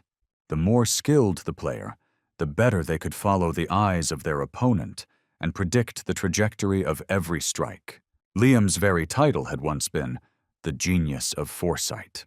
It was thanks to him that Kion had gained the insight needed to survive this deadly battle. The hero surged forward with blinding speed, charging straight at Kayla. His strike was devastating, yet not decisive. The blow was so powerful that with a single swing, he shattered a concrete structure beside them. As she reloaded her weapon, Kayla realized her strength and arsenal alone would not be enough to claim victory. Meanwhile, the trio had eliminated every last foe on the battlefield and prepared to end the mission before the fallen could revive. Hearing this, the woman grasped the true purpose of the reverse stone. But it no longer mattered to her. Even if she attempted some final trick, Kion would endure it. The hero resolved to let her strike, then finish her with certainty afterward. But she did not act recklessly. Mad though she was, Kayla was not a fool. She elevated her sniper skill to level 4. Just as the hero had foreseen, he allowed the assassin to unleash her attack. Yet would he be able to counter it and complete the mission? The system resounded, declaring the third-floor mission complete. Somehow, their team had emerged victorious on this floor. But how? At the altar, the hero had not expected Kayla to fire her weapon in that instant. Nor had she realized that he intended to pierce her heart with his blade. Her final words before vanishing into nothingness were none other than the hero's name. With her defeat, the trio claimed their positions upon the altar, securing their victory. Suddenly, within the grand vestibule, something like a double mirror appeared, revealing the hall of another group, but victory bore a curse. From the mirror descended a calamity, a towering monster of unfathomable power. Its target, those players who had failed to claim a single life upon the third floor. Panic erupted. Screams, pleas, and cries filled the air as the scene descended into true horror. Kind-hearted Jane longed to help them somehow, but the moment she tried to pass through the mirror-like surface, it struck her with a violent surge of electricity. The monster showed no mercy, leaving mutilated corpses scattered across the ground. Before the players unfolded a nightmarish spectacle that chilled their blood. The final player was mercilessly crushed beneath the beast's foot, reduced to nothing but a crimson stain. When the punishment ended, the loudspeaker announced that only one player had survived, and the groups would be reorganized. Upon hearing this, Kion was shaken to his core, for the sole survivor was none other than the psychopath Kayla. Judging by her expression, she herself was far from pleased with this outcome. As for the hero, rage consumed him until he nearly lost his senses. The next mission on the 4th floor unfolded amidst the ruins of a shattered city. A message reached the players. Within 6 hours, a cataclysm would descend upon the city. To survive, they had to hunt monsters. Through this, portals would open, generated at random, as the only means of escape. In total, 20 portals would appear. They could not be transferred, and the players had 6 hours to act. These rules delighted most participants. There would be no direct competition, only battles with monsters. Yet restrictions remained. Portals could not be shared. If one person opened multiple, others would be left behind. 20 portals in all. Was this not a trap prepared by the tower itself? The players agreed that once a portal appeared, they must flee immediately. At last they grasped the essence of this mission. Our heroes had truly become a team. Only one problem remained. A new one no one had anticipated. Kayla. She was not one of them, and had no intention of following their shared resolve. Ignoring everyone else, she set off on her own to complete the mission. And so our players began their trial. Returning to the moment of her first appearance in the vestibule, the woman immediately made it clear who she was, and that their journey alongside her would be nothing short of torment. She stirred a storm of emotions within the group: disdain, shock, fear, anger. From her very first seconds among them, she caused trouble, beating Leo to the ground. Yet Kion reminded everyone that she was new here, and he had already dealt with assassins before. Like River, suddenly, an unpleasant sensation pierced the hero, so sharp that he instinctively recoiled from her. A notification from his guide appeared. Kayla had marked him as her primary target, certainly not in any romantic sense. The woman turned, reading from the hero's expression that he had understood everything. Kion was a valuable player, and she was fully aware of it. First, we see Leo skillfully cut down an orc, its crooked green face cleaved in an instant. The red-haired warrior managed to open a portal on his very first attempt. Such luck. Yet his desire to hunt further burned brighter, and so he decided to slip away quietly. But on his way back, he encountered Kion, who, as if foreseeing this, had not strayed far. The burly man began to sweat, nervously stammering excuses before the boy. The hero immediately understood his intent, that he had already opened a portal. With brute force, Kion shoved him back into the vestibule. The guide updated after the psychopath marked Kion as her primary target. The assassin would fully unleash her stats on the so-called Day of Blood. Killing him then would earn her a great reward. Kion needed to prepare for that moment, for on that day a brutal battle would erupt, and many would fall. An orc lunged at him, roaring in its guttural tongue, hoping to strike him down swiftly. Yet no portal appeared on his first attempt. Unlike with Leo, defeating monsters would eventually yield results, but not until everyone had opened their portals. Kion decided to turn his attention elsewhere, to observe Kayla. Surely she was already butchering hordes of beasts. Suddenly, a foul stench struck him, twisting his face in disgust. It was the odor of death itself, as if a corpse had been rotting for weeks. The guide hinted to him that orcs naturally reek, but those tied to a portal carried an especially vile stench. That poor wretch, guilty of nothing more than its smell, was slain by Kion in mere seconds. Behind the monster's corpse, a shimmering portal slowly began to form. After a long search for the girl, Kion finally found her, and to her utter shock, he collapsed to his knees before her, as if in desperate supplication. The hero began to beg her outright, pleading for her to allow him to live a little longer. Such behavior from him was the last thing Kayla had expected, leaving her momentarily unsettled. But the boy had a plan. If she awaited the Day of Blood, she would have to spare his life for now, and perhaps even hand him her orcs. It would work against her if Kion failed to open a portal and return, though she did not need to know he had already opened one.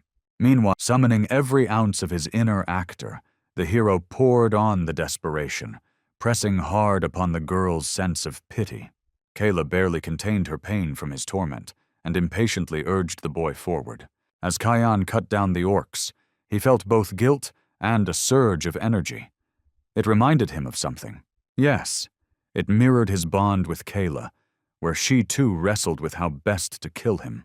The hero had not opened a single portal yet, so he asked her how many she had unlocked to gauge the situation. By the time he had arrived, the girl had already opened 5 portals. That was a lot. If she had opened 5, Kion 1, and the others 11, then only 3 remained. Once those were taken, on the 4th floor, it would leave only the 2 of them. Alone, face to face. It was better to part ways with her. Kion feigned a dramatic panic. Only 10 minutes remained before the mission ended. Time was running out. He declared he would find an exit on his own, and ran off without looking back. But suddenly, and most unexpectedly, Kayla stopped him. The boy's irritation and unease grew, wondering if she was plotting something. Something was wrong. Had she changed her mind about waiting for Judgment Day? Was she going to kill him here and now? She darted toward him. To attack? Kayan instantly drew his blade, bracing for defense. But instead, she grabbed his hand and whispered softly that she had forgotten where her portals were. Wait, was that a blush on her cheeks? She clearly wasn't planning to kill him, yet her behavior still seemed strange to the hero. Kayan and Kayla were the last to return to the vestibule. The players eagerly awaited the boy, though not all felt the same about the girl. Leo rushed to his so-called brother, arms wide, ready to embrace him in joy. But the hero struck him with a powerful blow to the face, without hesitation. With such force, the redhead was hurled back several meters. What had gotten into the boy? Nothing serious. Kayan had just returned from the mission, and Leo's sudden outburst had startled him. Surprisingly, some participants were genuinely glad to see Kayla again. Jane and Liam welcomed her with sincere smiles. The Prophet of Foresight even suggested friendship, reasoning that despite their rocky introduction, they were all in the same boat now. The girl responded in her usual way, with complete and utter disregard. Leo, however, declared bluntly that it would have been better if she had died on the mission. Kayla, of course, did not remain silent at that. A verbal clash erupted between them, and Kayan, watching, thought to himself, perhaps it would have been better to leave her behind. Yet death offered little protection. Better to keep her indebted to him instead. Considering how dangerous she was, the hero resolved to watch her constantly, wary of her schemes. Suddenly, a voice rang out, the last voice they wanted to hear, heralding nothing but misfortune. Before the players stood a familiar face from the lower floors, the grinning trickster, Kumkum. He barely managed to finish his words before a gunshot rang out. A bullet tore straight through his head. The shot, no one had expected such a spectacle, at least not so suddenly. Sadly, it didn't kill him outright. The rabbit regenerated. He remembered Kayla well from the previous zone. With a single violent motion, the charmer hurled her against the wall, leaving her no chance. He dealt with her so effortlessly, inflicting grievous wounds, yet the girl's eyes reflected nothing but pure hatred. But given his stats, it seemed he had spared her. Why? Was she important to the tower? Kumkum demanded silence and calm from everyone. He had only just arrived. It was too early for killings.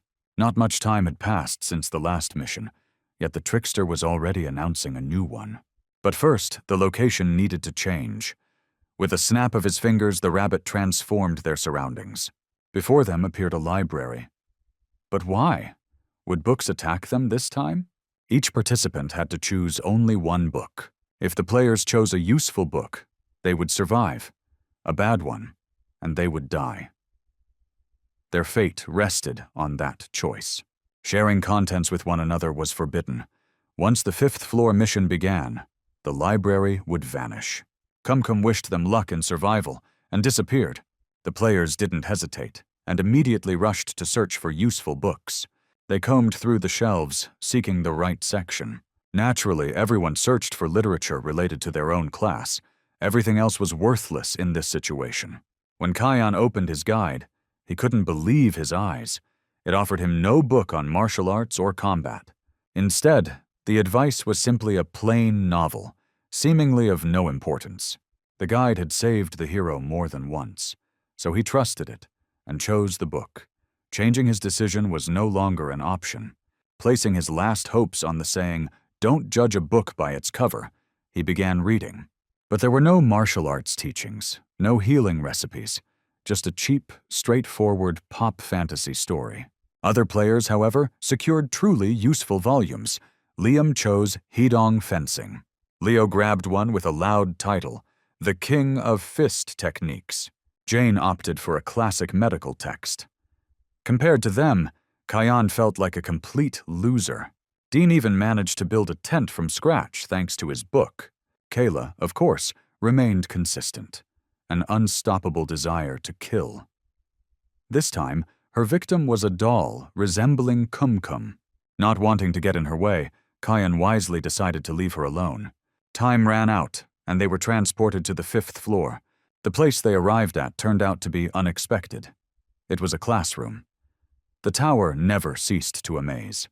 The strangers seated ahead seemed frozen in time, giving no sign of life. When the participants looked at one another, they noticed they had become younger. Could it be that they had turned into immature teenagers? Leo had barely changed, aside from his hair growing slightly longer. Jane appeared just as sweet and charming as her adult self, but Kayla, the one sitting beside him, looked noticeably different. Yet her aggression remained the same, and she made no attempt to hide it. An announcement rang out through the loudspeaker. The familiar voice of Kumkum echoed, asking if they were pleased with their rejuvenation. The mission was revealed to be a role-playing game set in another dimension, where humans and monsters coexisted. From now on, they were cadets of an academy that fought against monsters. Over the course of 4 days, quests would appear. Failure meant being forced into a deadly mission. Kyan had already endured one deadly mission, but for an ordinary player, escaping death would be far more difficult. With that in mind, he regretted choosing the novel instead of ignoring the guide and picking something useful. The task began, and memories required for the roleplay were uploaded into the players. Kyan and the others were thrown into their new roles. The process was painful. An injection of memories struck harshly into Kyan's head. It was as if 2 sets of memories existed within him at once. These new memories, taken directly from the novel. Quests would begin after classes, but for now, there was time to relax. The strangers around them began to move, as though they had just awakened from a long slumber. If this was truly the novel Kyan had read, then neither he nor the others were main characters, not even secondary ones. The boy seated ahead was the novel's true protagonist. Taewon, more than just a participant, he was a regressor who knew the future. With that knowledge, fate would grant him countless encounters through which he would gain immense power. The teacher leading the class asked a question, promising store points to anyone who answered correctly. An ordinary cadet would never respond to such a question, but of course Taewon wanted to try. Just as he raised his hand to answer, someone behind him shouted out the correct response first. It was Kyan. He answered clearly, drawing the attention of everyone around him. The teacher praised his intellect openly, granting him points. At last, everything started to make sense. Kyan finally understood why the guide had recommended that novel. Swordsmanship? Martial arts? Medical texts? None of that mattered here. The protagonist forged for himself a clear and deliberate plan of action. His goal was to seize every opportunity that had originally been destined for Taewon. Evening at the academy began in peace, calmness lingering in the air. As they strolled through the courtyard, Leo asked how Kyan knew the things he had spoken of. He replied that they had come with his newly implanted memories. The red-haired youth called it the hero's good fortune. A small lie, but telling the truth was out of the question. Jane wondered aloud when the quest would finally begin, since classes had already ended. Drawing on what he remembered from the novel, Kyan knew the quest was about to begin at that very moment. And then, as if on cue, each participant received a notification. The quest had started. They had 60 minutes to clear the dungeon. Failure meant a deadly mission. Kyan also knew that the items dropped by the dungeon boss would prove invaluable later on. By canon, those rewards should have belonged to Taewon. But this time, Kyan had no intention of letting him take them. Without hesitation, the hero urged his companions forward. Time was short. They had to move. Upon entering the dungeon, they encountered Taewon himself, who was visibly stunned to see these cadets there. From the very entrance, Kyan plunged into battle, cutting down creatures without pause. With one swift and precise strike, he cleaved a monster cleanly in two. Taewon demanded to know how they had managed to reach this place. Kyan answered with a brazen grin, claiming he wasn't the only one allowed to do everything. In the regressor's mind, questions spiraled. It was strange, far too strange for this world. Even setting aside how they had found this place, ordinary cadets could not possibly be this powerful. Especially those two, Kyan, the unexpected hero, and Kayla, the bloodthirsty psychopath. There was no way he could have forgotten such overwhelming presences. Taewon realized with certainty, if he didn't act now, everything meant for him would be stolen right from under his nose. With forceful intent, he hurled his enchanted spear, instantly seizing the attention of the others. The weapon pierced through multiple monsters at once, tearing gaping holes through their bodies. Then, as if alive, the spear returned, flying straight back into his waiting hand. He had slaughtered the beasts without taking a single step forward, proving just how fearsome his power truly was. All eyes turned toward him, admiration and awe clear in their gaze. Even Kion himself stood mesmerized. After all, the protagonist was the protagonist for a reason. In that moment, Kion understood. Taewon would not hand over the rewards easily. He was ready to fight for them.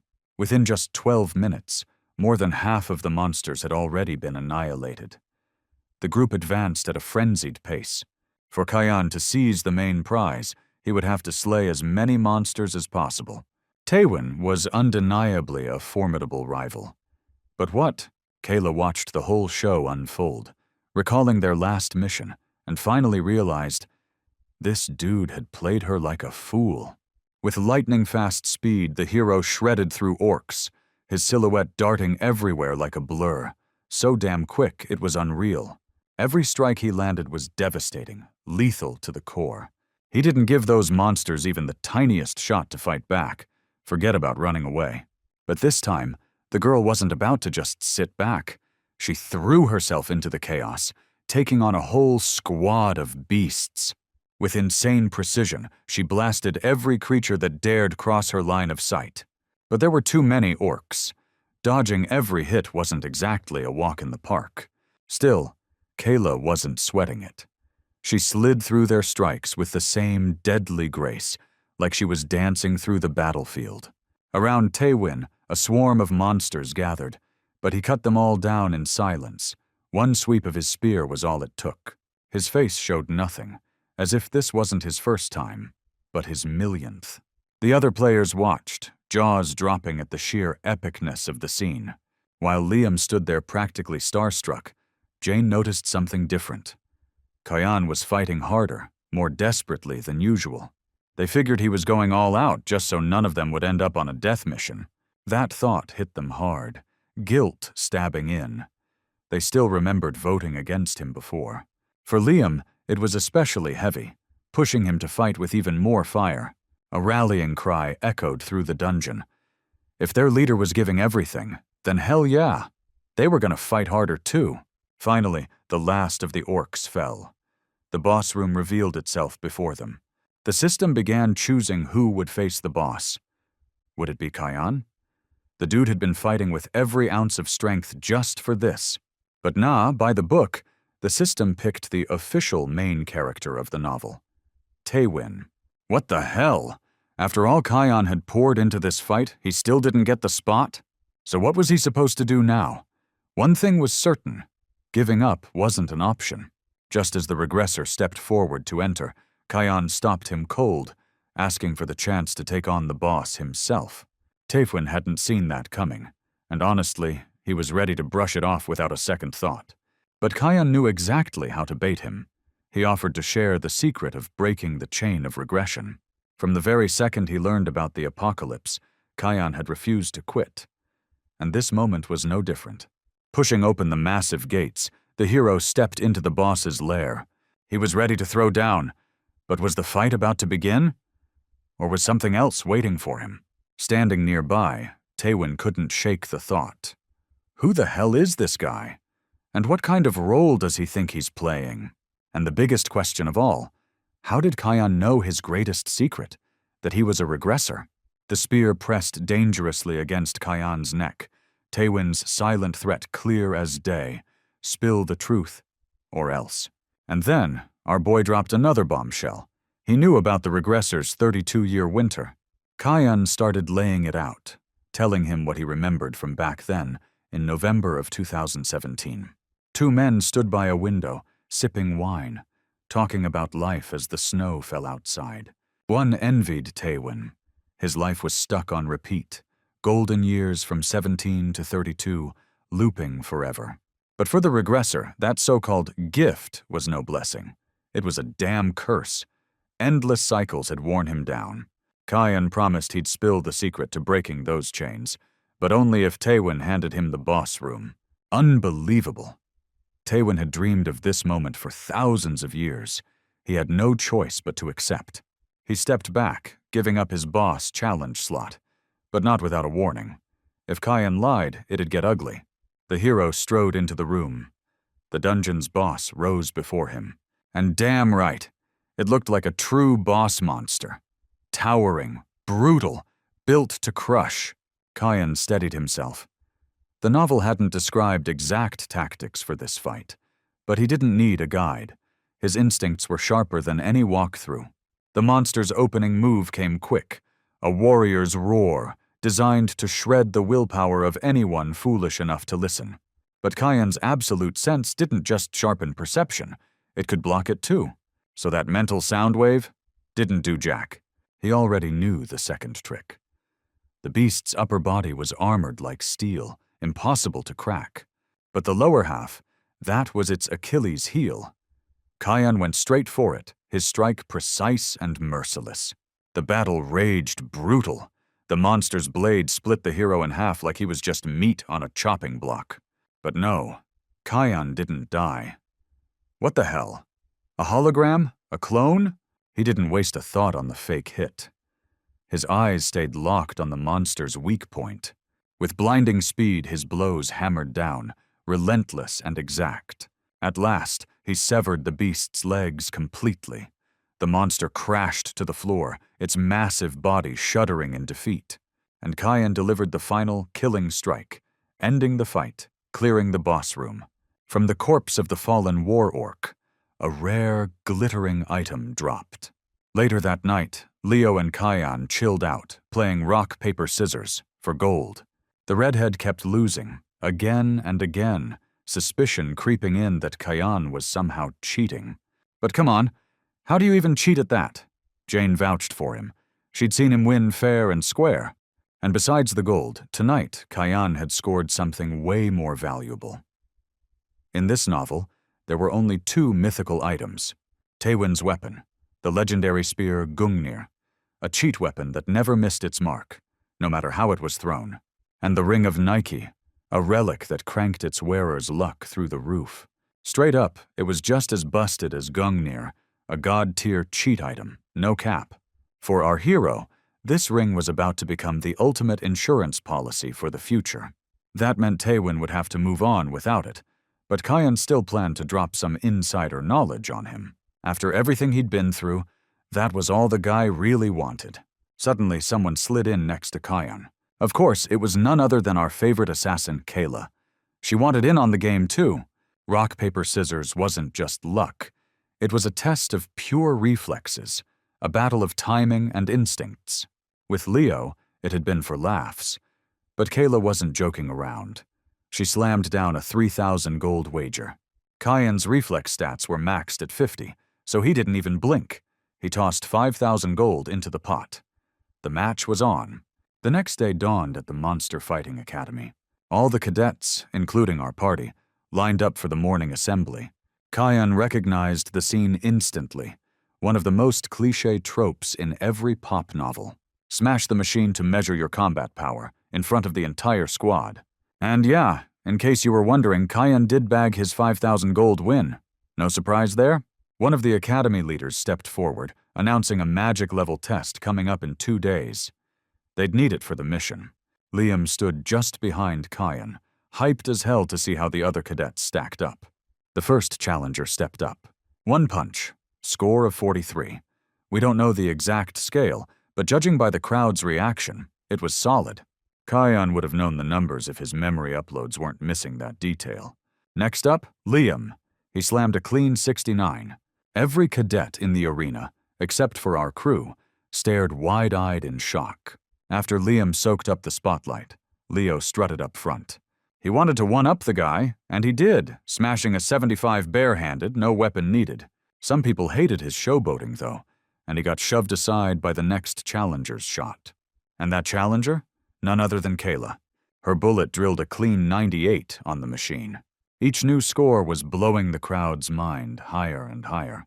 Kyan stood back, watching with pride. His squad's skills were on another level compared to these cadets. Then Taewon stepped up, calm and collected. He'd done this before. His strike landed at 115. He didn't even blink, just walked back like it was routine. Later, at lunch, Leo couldn't resist asking Kyan why he'd hit so weak, not even trying half his strength. But the truth was simple. If he went all out, he'd be grouped with Taewon's squad. And winning from there? Way harder.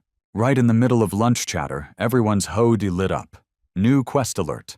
Mission, rescue Taewon, time limit, 1 freaking hour. Wait, wasn't this guy supposed to be strong enough to solo his way out of anything? Didn't matter. Quest was quest, and the clock was already ticking. Kyan himself looked caught off guard, but deep down, he knew exactly why Taewon was in trouble. After his regression, Taewon went around mopping the floor with every school punk he could find. But one of those punks? Yeah.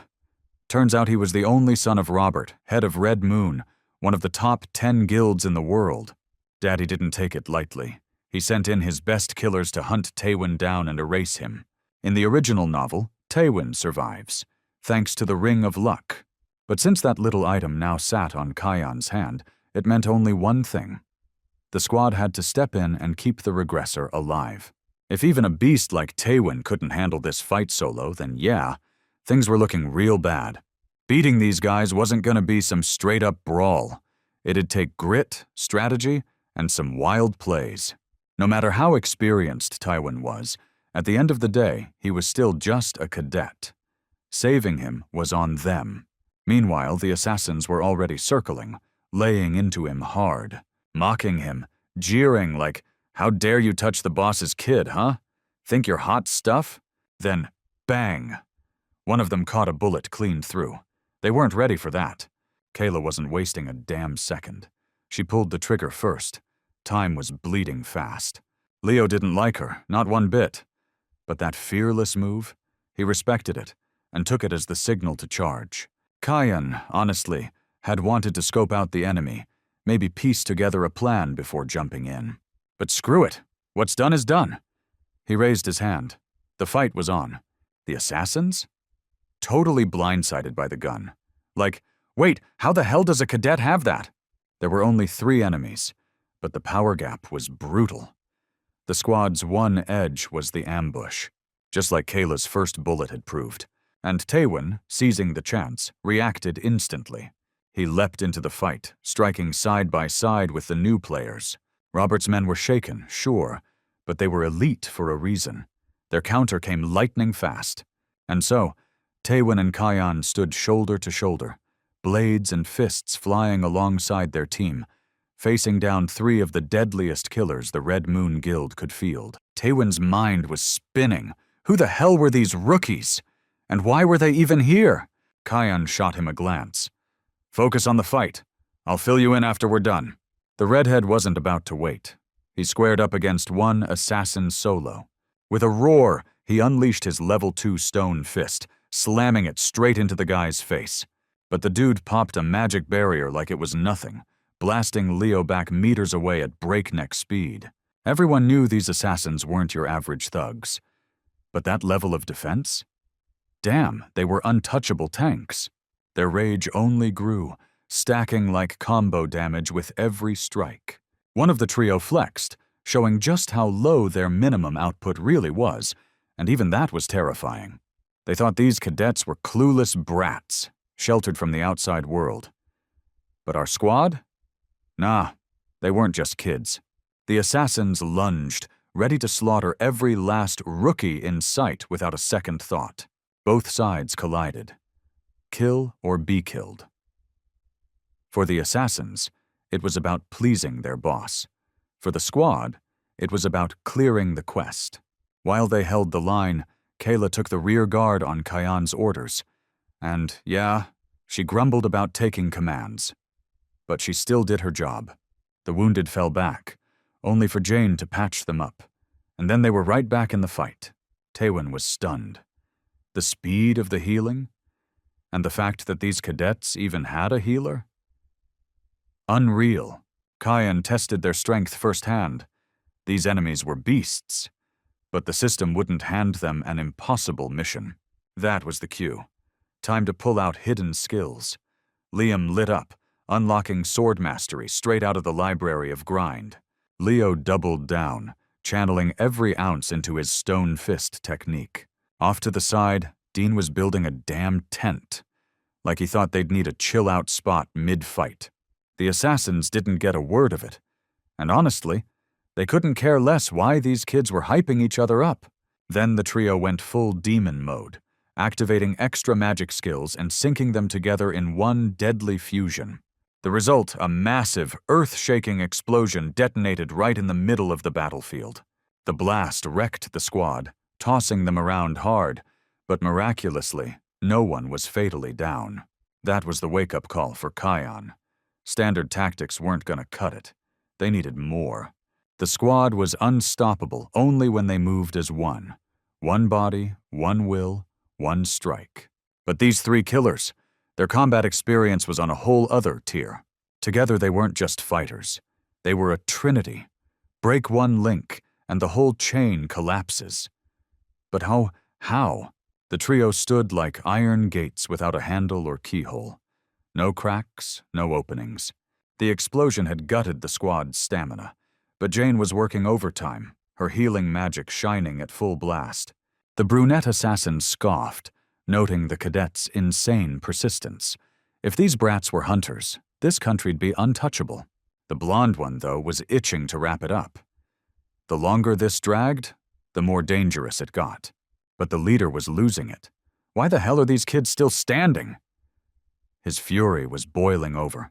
He shot into the air, moving in for a kill strike. One of them had to die here. His target, Jane, the healer, the beating heart of the squad.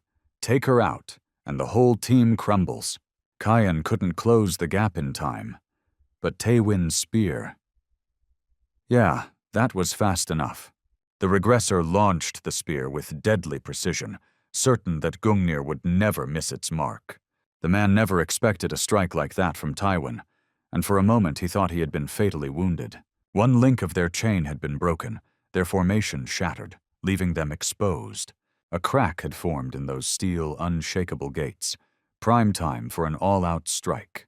The leader of the trio was now burning with murderous rage, ready to slaughter them all without mercy. Kyan could feel it. Their impatience, their unease at being stalled. He knew exactly why they were on edge. The book had already revealed everything about them. Just as the three prepared to unleash their mega attack, something unexpected cut through their focus. It was the words of the protagonist, aimed at their master, Robert, who was infamous for his uncontrollable fury. He had grabbed their attention by revealing knowledge of Robert, the head of the Red Moon, known for his wild temper. None of them could understand how a rookie cadet could know something so personal about their boss. With every word, he pried those steel gates open wider and wider. Countless subordinates had already died because of Robert's recklessness and hot-headedness. Those words shook them to the core, slowing their movements and dooming them to collapse. The gates burst wide open, and that was the signal for the three strongest cadets to strike. Tywin drove his spear mercilessly, piercing straight through one of the trio. Kayla unleashed several shots, her bullet slamming directly into the leader's chest. Kyan finished it with the last fatal blow, bringing the leader down for good. The two remaining stood in shock, staring at their fallen comrade lying unconscious on the ground. They froze, as if unsure whether to fight on, or if there was even a point anymore. Then, one of them broke into laughter. Loud, manic, the kind only a true psychopath could pull off. But the players didn't flinch. They stayed locked in, ready to fight to the bitter end. Yet instead, the men lowered their weapons. A strange move, almost like a gesture of truce. One of them pulled his wounded comrade to his side, declaring that even if their boss would rage, he had no regrets. The other stepped in to support from the opposite side, agreeing with him, acknowledging the hunters who carried Korea's future. The trio wished the heroes luck before vanishing into the shadows. The players had saved Tywin, meaning the quest was cleared. Every one of them, including the regressor, celebrated the victory. They had been inches away from total defeat, with only 2 minutes left on the mission clock. Tywin wasted no time and demanded answers from the boy, asking if he had known what was about to happen. He gave him no chance to breathe, no gratitude first, only pressing questions when the protagonist had barely survived the ordeal. The boy started acting cocky, teasing like a brat, fishing for some gratitude that he thought he deserved. Right then, Tywin's life shifted harder than it had in ages, the kind of change he hadn't felt across countless loops. Nothing like this had ever happened in his previous regressions. This time, he actually gave a genuine thank you. Kion warned him that this regression would be tougher than any before, already turning to leave. Tywin suddenly questioned if he too was a regressor, because how else could he know so many exact details? It was too precise to be coincidence. But no, the protagonist had nothing to do with these regressions or any others. He was cut from a different cloth entirely. The boy flaunted his presence, declaring himself something far greater, far sharper than Tywin could ever imagine. He was already walking away, but the regressor reminded him of the promise, to explain how to break the endless chain of events. Day 3 arrived. Their instructor began listing the squads for the dungeon run scheduled for the next day. The system unveiled Kion's new gear, rare armor with solid defense, known as the Armor of Tay. Tywin had given him this set earlier, realizing again that the protagonist processed everything differently than anyone else. The fourth, to earn the real prize, he needed to end up on Tywin's team, but it was way too early to celebrate. Evening fell. The last night before the cadets' stay at the academy would end. The regressor asked if the boy knew that once they entered the dungeon, everything would collapse into chaos far beyond the plan. Disasters weren't rare in this world, but for several to hit at once? That was absurd. Each time, Tywin fought tooth and nail, but no matter how, he could never uncover the cause. He pushed the boy for answers. After all, this wasn't just some random cadet. He had to know something more. In the novel's script, accidents struck 3 of the squads, and only Tywin's squad managed to survive. But even then, only barely. Strangely enough, the book never explained the why. No reason, no clue, not even scraps of detail. Kion apologized, admitting he didn't know the cause. But the regressor wasn't buying it. He was ready to wring the truth out of him. How could this be? The boy seemed to know everything, so even if the script was written, shouldn't they at least try to fix it? But the truth was, the protagonist didn't know. The author had left no real hints, only an ambiguous ending. And what the hell were they supposed to do with that? Kayla happened to pass by, hearing voices. Curiosity got the better of her, and she decided to sneak a peek. What she saw was, let's just say, awkward. A scene that looked way too suggestive, with the 2 boys gripping each other's shirts like they were about to strip. Awkward was an understatement. It was bad for Kayla, stuck as the witness, and worse for them, since anyone could have taken it the wrong way. Either way, she decided to dip out before things got weirder, even though the 2 were already scrambling to justify themselves. The next day arrived. Kion's squad stood at the portal, ready to dive in, as the instructor announced the beginning of the trial. The squad stepped through the portal, their mission clear. Wipe out the training dungeon. The regressor had his own disaster to handle, and now Kayla was here too. She was tough to deal with before, but now she was downright impossible. The team had to split up and scout the dungeon. If they found anything interesting, they were supposed to report back using the comms they'd been given. Kion broke off on his own, moving deeper as he started probing the terrain. The 9th had Jane and Kayla. They'd be fine. With a healer on their side, they had a safety net. And there was no way the tower's favorite psycho, its twisted guardian, was dying on just the 5th floor. But the 12th squad, that was trouble. With the reckless Leo leading them, that team was a real wild card. As Kion pushed forward, a low, menacing growl echoed through the darkness. Heavy footsteps followed. It wasn't just one creature out there. Out of the shadows, a pack of twisted beasts emerged, eyes locked on him with the raw hunger of predators ready to tear his throat out. Kayan unsheathed his blade, stance sharp, heart steady, battle ready. But he wasn't alone. Something was behind him. Another monster? No. It was Den. The kid cowered at his back, trembling, crying, whispering apologies. 17 years old. No real experience, already breaking. Kayan couldn't figure out what the kid was even apologizing for, or why he was sobbing in the first place. Within minutes, the monsters were nothing but corpses at his feet. For Kayan, the fight had been child's play, but Den was still haunted by that day, the day everyone had turned on Kayan, sentencing him to die. The guilt was crushing him, and he begged for forgiveness. He hadn't had the courage to say it before. By now he felt like he should have confessed long ago. Tears streamed down his face as he kept pleading, unable to stop. The kid had such a soft heart. For someone like him, the tower would be brutal. Survival wouldn't come easy. Kayan gripped his shoulders, steady and firm, telling him not to waste his breath on apologies. If the same situation happened again, he should make the same choice. Den froze, stunned. Did the hero really just tell him to pick someone else to die again? Anyone could drop dead at any moment. And with a personality that fragile, Den didn't stand a chance of making it to the top. Kayan's voice sharpened, demanding that the boy stop thinking about others first. If he wanted to live, survival had to come before anything else. But then Kayan's expression softened, the anger fading. He ruffled the kid's hair, telling him he'd done the right thing, and that he had nothing to blame himself for. The rest of the way, Den couldn't stop staring at Kayan with wide-eyed admiration, thinking how insanely cool this guy was.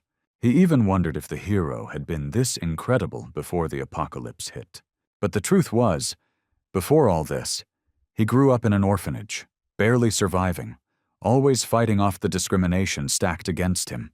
By the time he hit 20, he was nothing more than an office drone, scraping by paycheck to paycheck. Everything shifted the day he stumbled across a small monster on the street. Something inside him awakened, something that marked him as different. And honestly, if it hadn't been for that one pill he swallowed right before the apocalypse, there was no guarantee he'd even still be alive. And really, who was he back then to be preaching to anyone? Den noticed the irony. Kayan kept telling him to look out for himself, but the guy was always throwing himself into danger just so others could keep breathing. The kid decided right there. He wanted to be like Kayan, helping people without asking for anything in return. The hero reminded himself that what mattered most was the future. No point in dwelling on the past. They soon came across a strange wall. Den stopped, eyes locked on it, studying every detail. His class as a researcher kicked in, and he sensed it, an odd, pulsing energy seeping from that spot. Kayan's absolute sense picked up nothing, but thanks to Den's unique skill set, something hidden had been uncovered. The regressor motioned Den to step back as he tightened his grip on his weapon. Channeling the full might of a level 3 beginner swordsman, he swung with all his force at the wall. The strike shattered it wide open, unleashing a surge of bizarre yet overwhelmingly powerful energy. In an instant, the two of them were teleported inside. The system's cold notification rang out. They had entered the labyrinth. Nothing in the original novel had mentioned a labyrinth. Tywin hadn't said a word about it either. That left only one option. This place wasn't part of the author's design. Maybe, just maybe, it held the root cause of the dungeon's chaos. Moving deeper, they spotted a creature unlike the usual monsters. It looked beastly enough, but it was different. It could speak. Kayan pulled up its stats. Name, Jemba Jemba. Race, elf. Role, repairer, creator. In short, he was a builder. But his stats were stacked, towering at least 5 times higher than Kayan's. And the worst part, Jemba Jemba wasn't alone. His comrades were just as insanely powerful as he was. At first, Jemba Jemba was ready to chase the intruders off, but his partner, Kum, stopped him. These two didn't match the characters from the novel. Kum especially pointed at Kayan. They had twisted the plot itself, handing Tywin a massive spoiler. The high-level monsters surrounded Kion, closing in, their voices debating his fate. The regressor's calm wavered. Panic prickled at the edge of his thoughts. Or maybe it wasn't panic. Maybe it was just the weight of all that unwanted attention, especially the kind of attention directed a little too low on his body. Not that it meant anything. It was just that the elves were short. Nothing else. The mini-monsters questioned how he'd ended up here. He answered with the most ridiculous excuse possible, that he'd just stumbled in after reading the story. Honestly, it sounded like nonsense. Nobody should have believed it. But in its own twisted way, there was some truth to it. When he flipped the question back at them, they admitted they were only trying to patch up the gaping holes in this broken novel. For the first time, the regressor wasn't facing bloodthirsty beasts, merciless killers, or boss monsters. These were just worker elves. He caught on fast. With guys like this, brute force wasn't the play. Smooth talk was. He started praising their work, saying the whole story would have been trash without their fixes. Hearing that, the elves lit up, finally recognized for their efforts.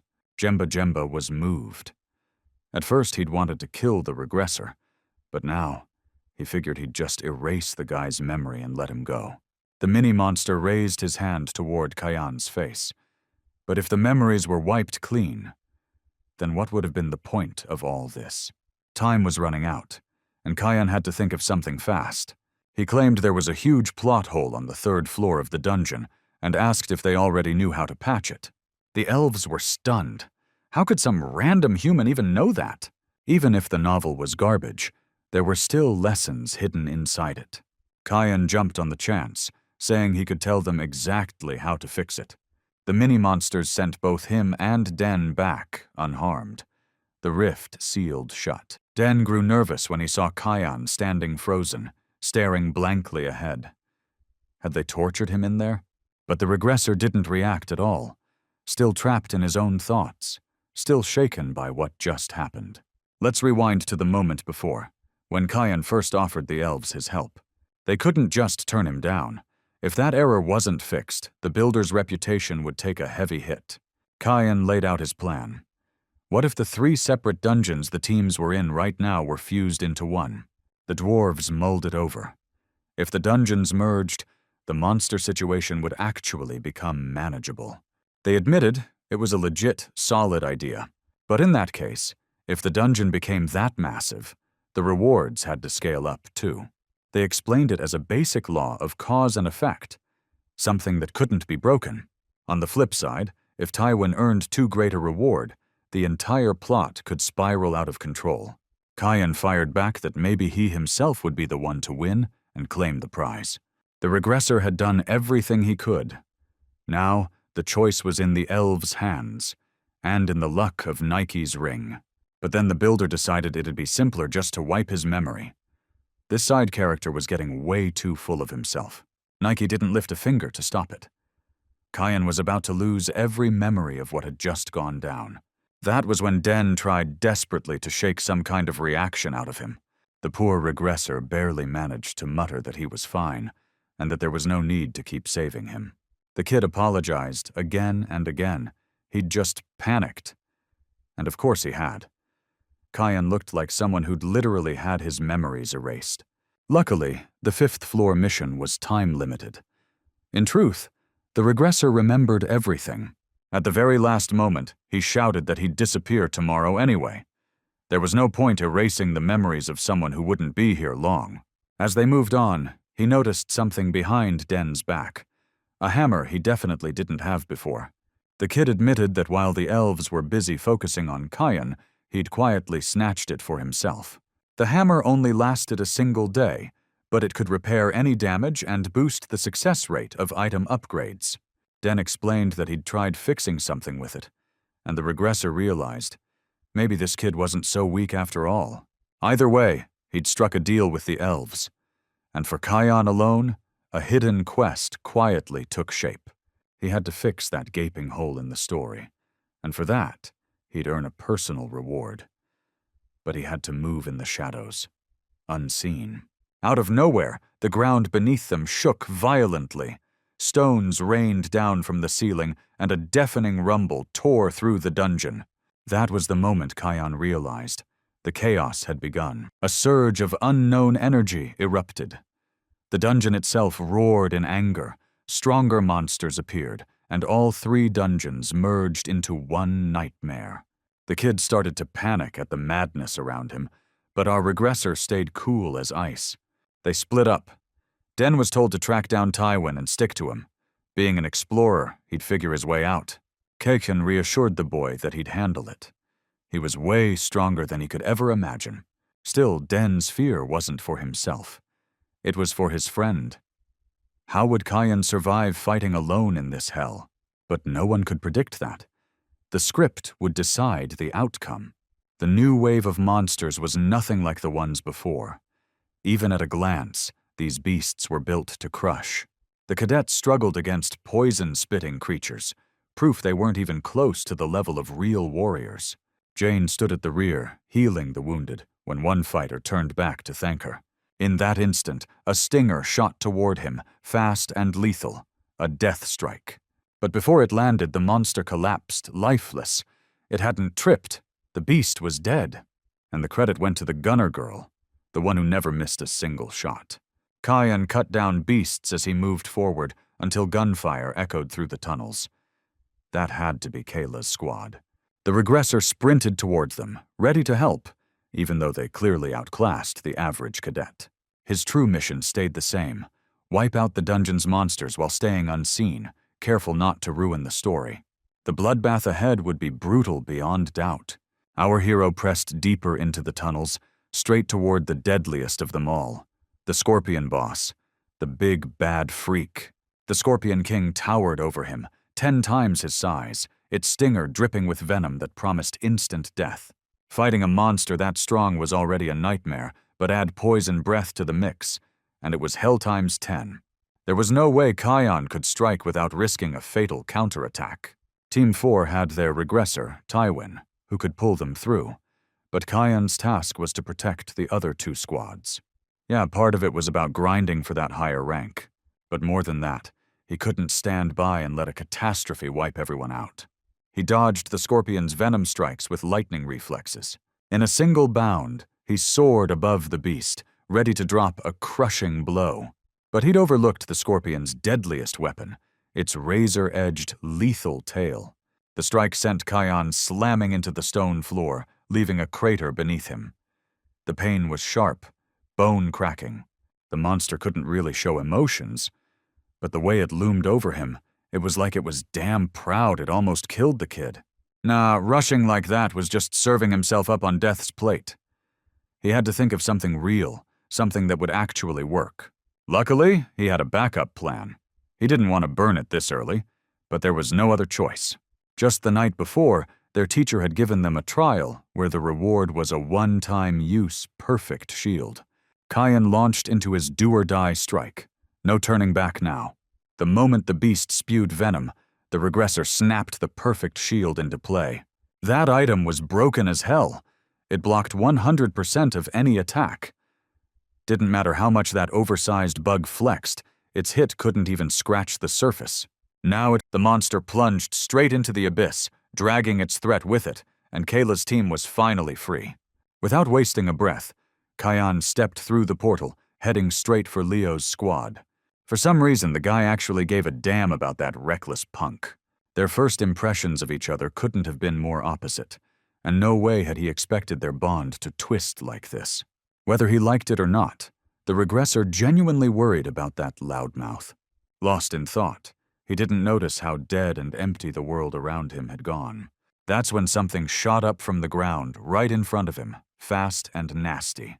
It wasn't some top-tier monster, just a horned mole. Kion cut the ugly thing down instantly, not even breaking stride. One mole wasn't a problem, but there weren't just one. There were dozens. A swarm of grotesque little beasts piled at him all at once, like flies on rotting meat. Small and quick, they were easy to underestimate. Without focus, even he could get wrecked in no time. The regressor just hoped Leo was still alive, still holding on with everything he had. Power he still had plenty of, but Leo's patience was snapping fast. The redhead fought like a berserker, pure rage fueling his strikes. The little freaks barely had time to crawl out of their burrows before Leo was cutting them down mid-emergence. With every kill he was wearing himself out more, so much that he missed the one sneaking up on him from behind like a rat. Its horn was aimed straight at his back, ready to pierce through. Almost. Because Kyan skewered it first, pinning the creature on his blade like it was nothing more than a marshmallow. Relief washed over the redhead. Seeing his comrade alive and mostly unscathed, just a little roughed up, was enough to bring fire back into his eyes. The regressor was glad Leo had survived. But the rest? They hadn't made it. Leo could only apologize, his voice heavy, for not being able to save everyone from those filthy moles. Even if they were just side characters in someone else's story, they'd been real people. Humans who could have kept living, laughing, vibing. The redhead was lost, not knowing what the hell they were supposed to do next, or if they'd ever crawl out of this death trap. Then the ground beneath their feet began to quake. Another earthquake? Or something worse? Kyan stood solid, unmoving. He already knew what was coming, and he was ready, both in body and in spirit. His plan was locked in. Beat the dungeon's second boss, crush the quest, and save every life he could. The next day, the Academy's headmaster gave his condolences, mourning the tragedy that had gone down in the underground. No payout, no words could ever heal the hearts of those who had lost everything. Later, Kyan and Tywin walked side by side after the speech.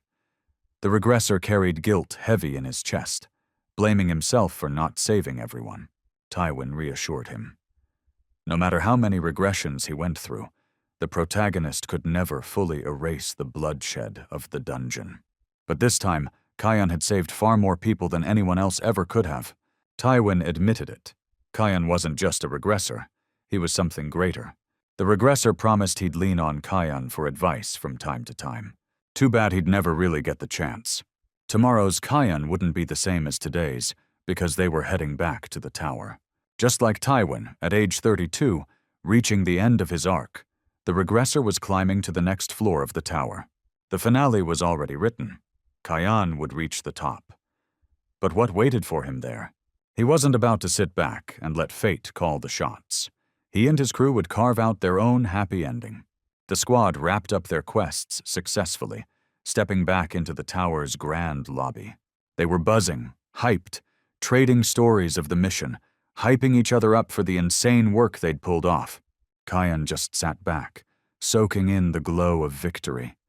He'd been leveled up. Middle swordsman. Rank 1. But that wasn't even the best part. For snagging first place fair and square, he'd unlocked a reward for a secret mission. A bonus subclass slot. Never in his wildest dreams did he think he'd be running multiple classes at once. This time, though, he was hyped. Extra loot was extra power. Crushing the item in his hand, he unlocked a whole new class slot. What was it gonna be? Obviously something insane. A guy like Kyan deserved nothing less than pure, unstoppable firepower. The anticipation was killing him. For some reason, the system was lagging hard, loading slower than ever.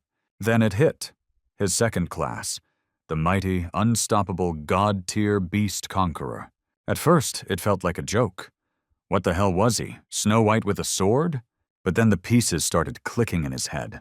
Back before the apocalypse, before the tower, he used to come home from work like any normal dude. On his way back home, a little stray cat had once tagged along behind him. But Kyan couldn't take it in. The cat was homeless, but the guy just couldn't afford a pet back then.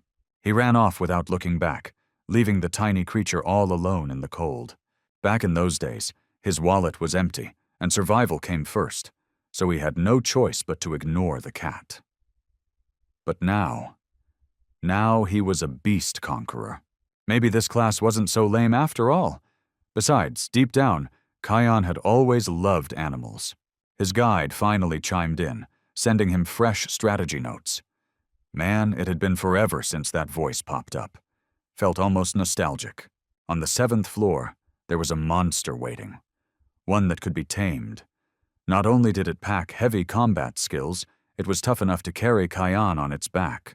A fighter that doubled as a mount? Probably some kind of wolf-like beast, right? Kayan felt real hype.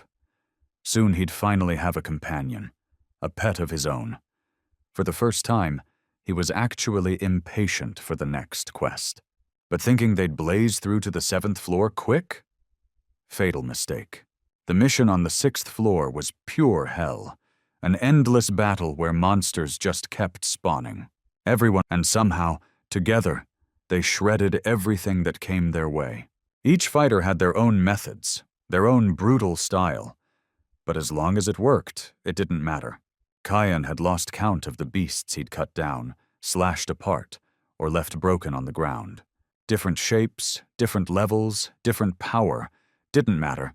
He gave every single one of them a one-way ticket to the respawn void. But no matter how many they killed, the endless grind was draining the squad to the bone. The only one who seemed to actually enjoy it was Leo. To him, this was heaven. An infinite fight where he just kept racking up wins and XP. And it made sense. Back on the 5th floor, leveling up wasn't even a thing. Now the redhead was milking every chance to grow stronger. He noticed that Kayan had already climbed up to level 5. But for the regressor, levels didn't mean jack. His stats were already capped out. Until he could break through his limits with training, grinding levels or blowing gold was useless. Damn! He almost missed the old days on the 5th floor. No training, no grind. Loot just dropping into your hands like candy. Gunshots cracked in the distance, which meant Kyla was nearby. That psycho had no stat limits at all, and the unfairness of it all burned Kayan up inside. The killer caught his glare, sensing the anger boiling off him, which was exactly why he decided to stay the hell out of her way. After all, she was keeping the battlefield under control, and that was something worth respecting. And finally, the moment came. The fated meeting between Kayan and the beast that would become his companion. The loudspeakers boomed across the tower, announcing the launch of the 7th floor mission. This floor wasn't just another battlefield. It was the realm of enhancement. Here, hunting monsters carried a chance to drop enhancement stones. Nobody had a damn clue what they actually were, but those stones, combined with gold, could boost the durability of gear, everything except weapons and armor. The rules were simple. For 72 hours, players could freely travel between the lobby and the floor, hunt hard, get stronger. When the clock hit 0, the floor would be auto-wiped, like nothing had ever spawned there. Soon, one sharp-eyed player noticed a new item in the shop, a probability stone, one that bent the odds of enhancement. Finally, the players were starting to get it. They began stacking stones like addicts, preparing for a power surge. The mission was on, and every single fighter was fired up for war. They rushed the portal, bodies shoving and sprinting, eyes burning with impatience. Almost everyone. Kayan stood behind, chilling, waiting for the chaos to funnel through first. On his finger was the Nike ring, and for him this floor was more than a battlefield. It was a treasure vault built for its rightful owner. And waiting somewhere inside wasn't just loot, but the prize meant for him alone, his future companion. Power-ups and a pet, 2 birds, 1 stone. Across the floor, players went wild, cutting down every monster in sight without hesitation. But stones didn't drop on the first kill, or even the 10th. They were grind to the bone rare. Still, guys like Dean kept swinging, convinced that persistence would eventually break the RNG. Meanwhile, Kayan was wrecking monsters barehanded, fists cracking bones like steel hammers. Turns out, to tame a beast you had to fight without weapons at all. Most challengers didn't even live long enough to find out. Leo was the first to score a drop. The moment he did, the tower tagged him with yet another title, God of Enhancement. Seriously, how many damn nicknames was this guy gonna collect? Kayan couldn't help but wonder what Redhead was even planning to enhance. After all, Leo fought with literally nothing. No sword, no shield, just raw fists. What the hell was he gonna boost? But that was Leo, stable as ever, doing his own thing. Kayan turned to a fallen creature, eyeing it as a candidate for a pet. Too small, Too weak, and worse, it was already dead. Total no-go. Still, there was plenty of time left, or so he thought. No need to rush, right? He checked the timer, expecting hours to spare, but reality slapped him. Only 2 hours left. Where the hell had the time gone? In that window, he'd only met a handful of candidates. A bear king, massive but clumsy, all muscle and no grace. Cute, but useless in battle. A slick black wolf, fast and vicious but with zero stamina. He'd gas out mid-fight. A two-headed cat. Weirdly fascinating, but way too freaky to be a true partner. Each option fell short. Imperfect in its own way. Well, at least Kion had bagged 3 enhancement stones. Grind paid off. But the real core of the 7th floor wasn't just upgrades. For him, it was about locking down a true companion. Suddenly, from the bushes, something stirred. Another wolf? Nah, this was different. Out stepped a beast built like a tank, radiating raw power. Could this be it? The one he'd been hunting for all this time? The creature was level 20. Its name, Kentao. Kinda kangaroo-like. Not flashy, not cute. Honestly, too ugly to be anyone's pet. But Kion had to put it to the test. One-on-one. No weapons, no tricks. Just Kion's fists against a level 20 beast. The damn thing towered over him. They clashed head-on, strikes splitting the air. The kangaroo's blows were bone-crushing, no doubt about it. Even Kion had to admit. This monster was the real deal. Its leg muscles packed insane spring, every kick carrying explosive force. It moved with lightning speed, faster than the eye could follow. And it wasn't just strength. The beast had the arrogance to stare him down mid-battle. But Kion wasn't some scrub. His stats were maxed, and he knew he was stronger than this oversized kangaroo. Maybe it wasn't as badass as the wolf, or as adorable as the cat, but something about this ugly monster screamed, perfect match. This was the one. Mounting the beast, Kion yanked its ear, flexing dominance, showing who was alpha. Just like that, Kentao bowed in defeat, recognizing its new master. Now came the fun part, naming his new homie. He called him Kenso, fusing his favorite cartoon hero's name with kangaroo. Looking at him, Kion couldn't deny it. The beast was hideous, jagged teeth, crooked face, the works. For a second, he actually thought maybe he should have hunted for something small and cute instead. Then, out of nowhere, Kenso began to glow, blinding light erupting around him. And just like that, the ugly giant shrank down into a tiny, defenseless-looking creature. Kion was floored, straight up enchanted by the sight of this adorable little miracle. Time hit 0, mission over. The 7th floor wrapped, and everyone warped back to the lobby. But nobody gave a damn about the rewards or their stones. All eyes locked on Kion's new companion. And the one question burning in everyone's mind was the same. How the hell did he end up with a pet? This time Kion knew he was in hot water. Explaining how he suddenly unlocked another class, Beast Tamer, wasn't gonna be easy. No way anyone would just buy that it came out of nowhere. But deep down, he always knew this moment would come. Now he had to own it, had to justify it. Out of nowhere, Liam cut through the tension, claiming that for a player of Kion's caliber, one class was never gonna be enough. The crowd nodded, fired up, and started hyping him up like he'd just hit another legendary rank. Kenso, watching from the side, figured his master was straight up like Splinter guiding his turtles. Kion then tossed the question. Did anyone else actually upgrade their gear? Dead silence. No eye contact. Everyone avoided him like kids caught slacking in class. Then a voice broke the quiet. Turning, he spotted Den. Kid had a leather adventurer's backpack strapped on. Unique class vibes. He stood proud, like he'd just leveled up in life. Right, Kion remembered. This kid had jacked a hammer off those 2 idiots earlier, with built-in upgrade potential. According to the guide, Den could enhance it 3 times over. For someone that young, dude was killing it. Way more talented than he first looked. Jane chimed in, asking if Kion himself had upgraded anything. He didn't hesitate. Pulled out his enhanced unique sword. Just looking at it felt like you could get cut. His armor gleamed almost brand new, also rocking unique class status. The set looked fierce. Together, the sword and armor gave Kayan an aura of a seasoned warrior. Deadly strong, sharp as hell, but also damn charismatic. His gear didn't just protect, it amplified his whole presence. The squad was awestruck, all except Kayla. Poor girl had come out of the 7th floor empty-handed, not even a single stone. For that brief moment, though, everyone forgot about the tower. Pure celebration, good vibes all around, until the lights cut out.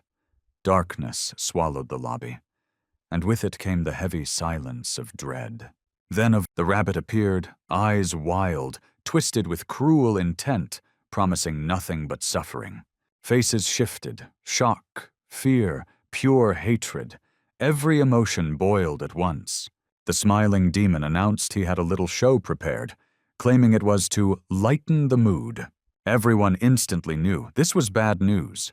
Real bad. Kumkum asked if anyone had ever felt envy. That raw, aching envy. Staring at someone else's skill and wishing it was yours. The rabbit snapped his fingers. Torches ignited in crimson fire, painting the hall in a bloody glow. But it wasn't just the flames. Something else appeared. No. Someone. Kumkum laughed, claiming he'd found a way to make their secret desires reality. And before the players, new figures began to materialize. Another squad showed up. Seriously?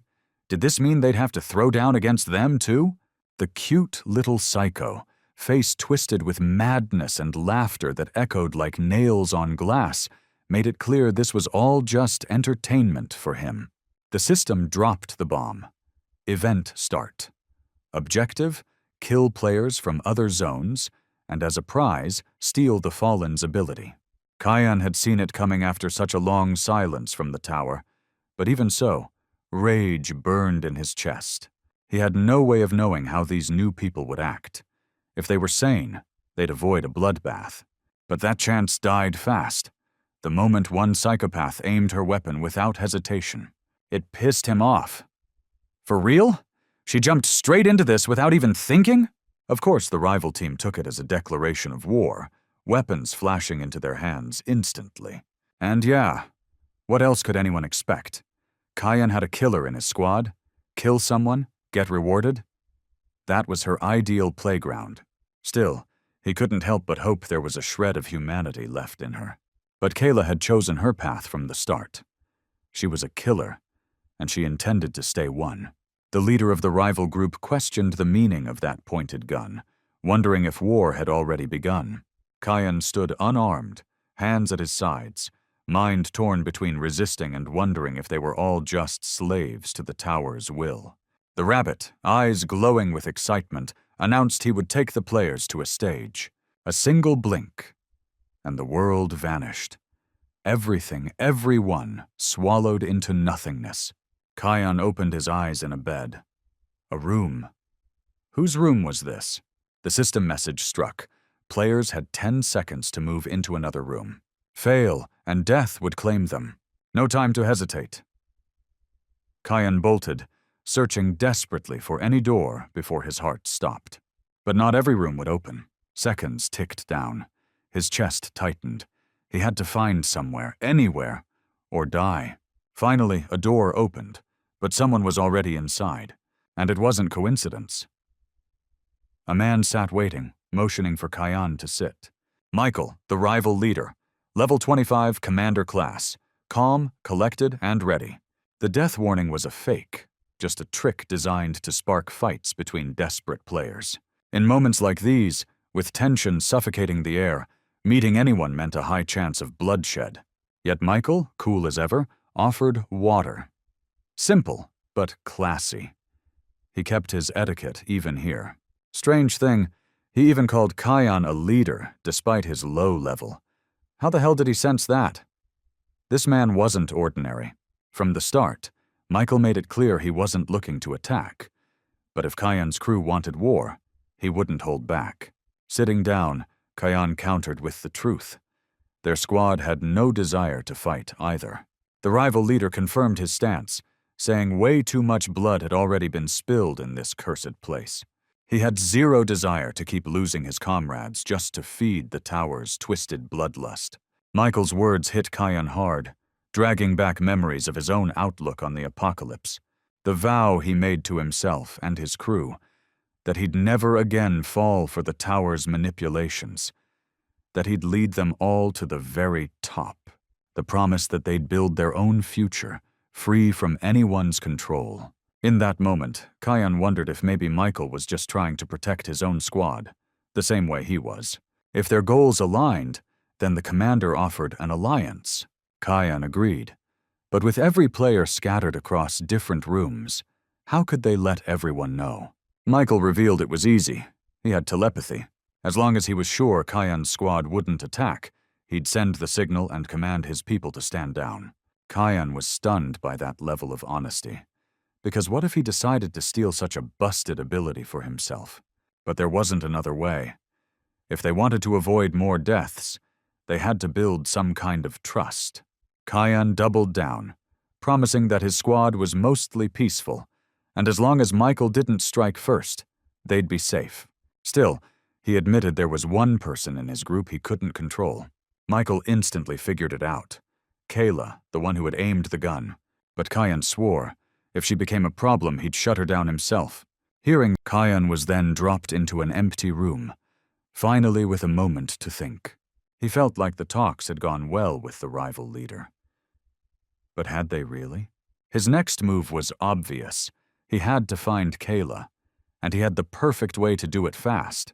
After clearing the 7th floor mission, his gold stash had stacked past 50,000, enough to snag a random ability box. The skill he pulled couldn't have come at a better time.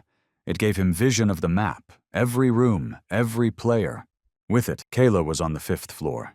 But then, something popped up on the map that should have been impossible, and he knew it was going to blow up into serious trouble.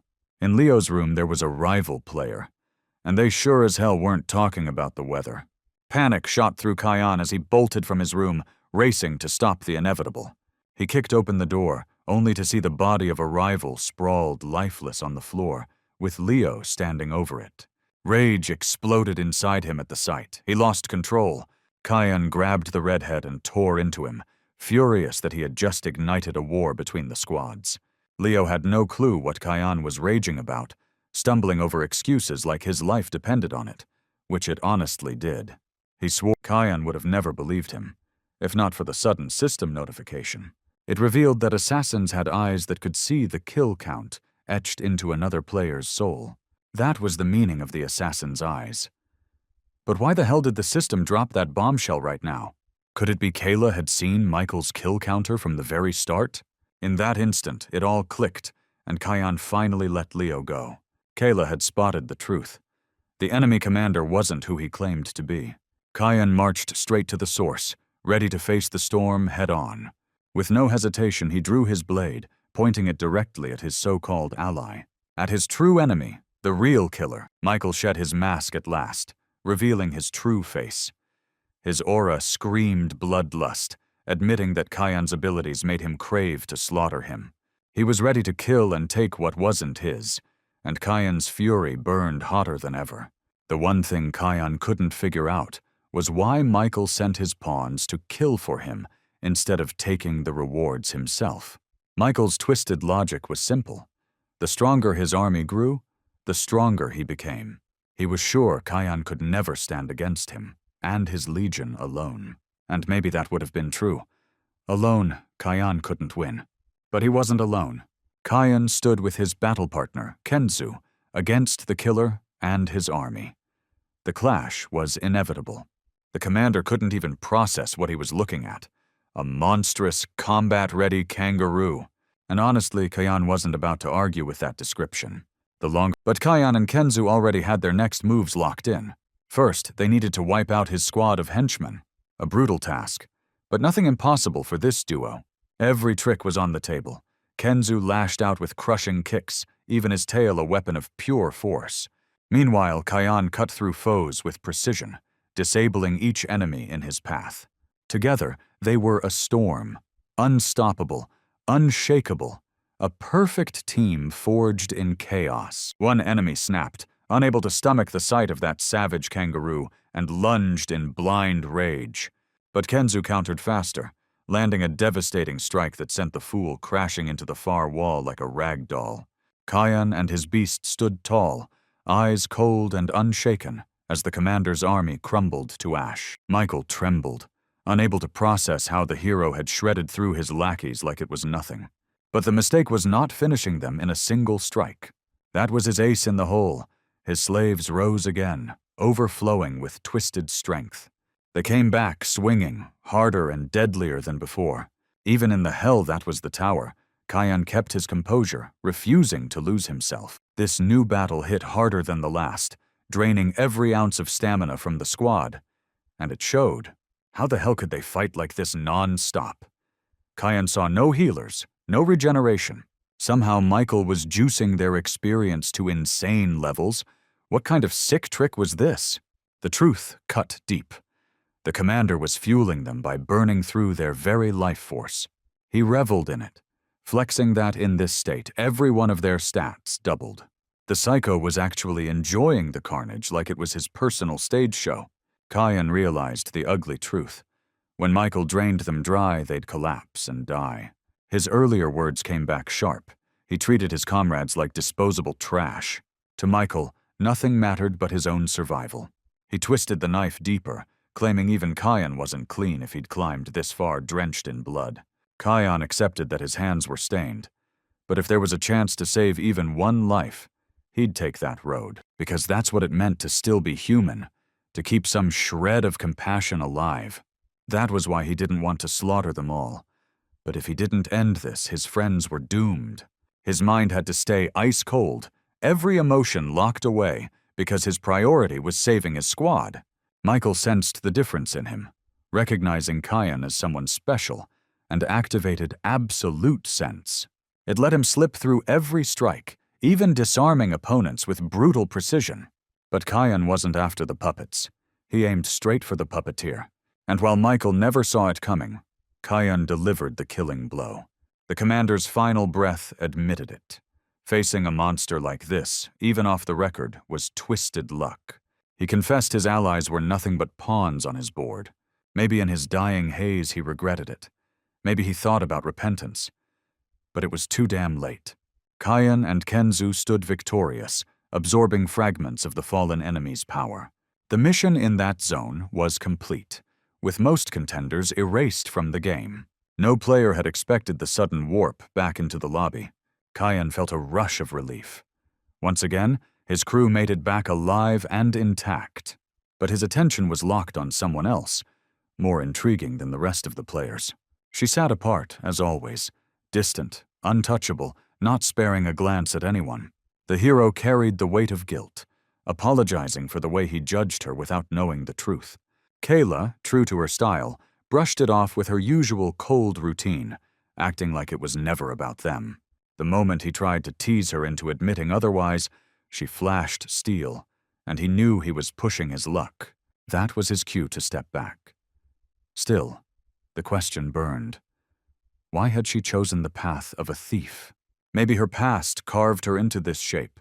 Maybe tragedy shoved her here. Or maybe no one would ever know. Everything moved at breakneck speed. One battle barely closed, and another was already pulling them in. Kyan realized this was only the opening act of something far bigger. His stats ticked upward, boosted by the fight against high-level foes. But the truth stung. He had barely scraped past that victory with everything he had. Without real strength, his promises to protect his friends were just words, empty until he could back them up. The 8th floor was revealed as a qualification arena, a proving ground for the worthy. The squad tightened their resolve, ready to grind harder, sharpen sharper, grow stronger with every trial. Players found themselves in a new lobby, but this time, they weren't alone. Gladiators stood among them, warriors radiating menace like they owned the floor. Not all were elite, but some carried an aura that screamed danger. Then a chilling screen flickered alive, revealing a silhouette they all recognized. Kum. Yes, a rabbit again.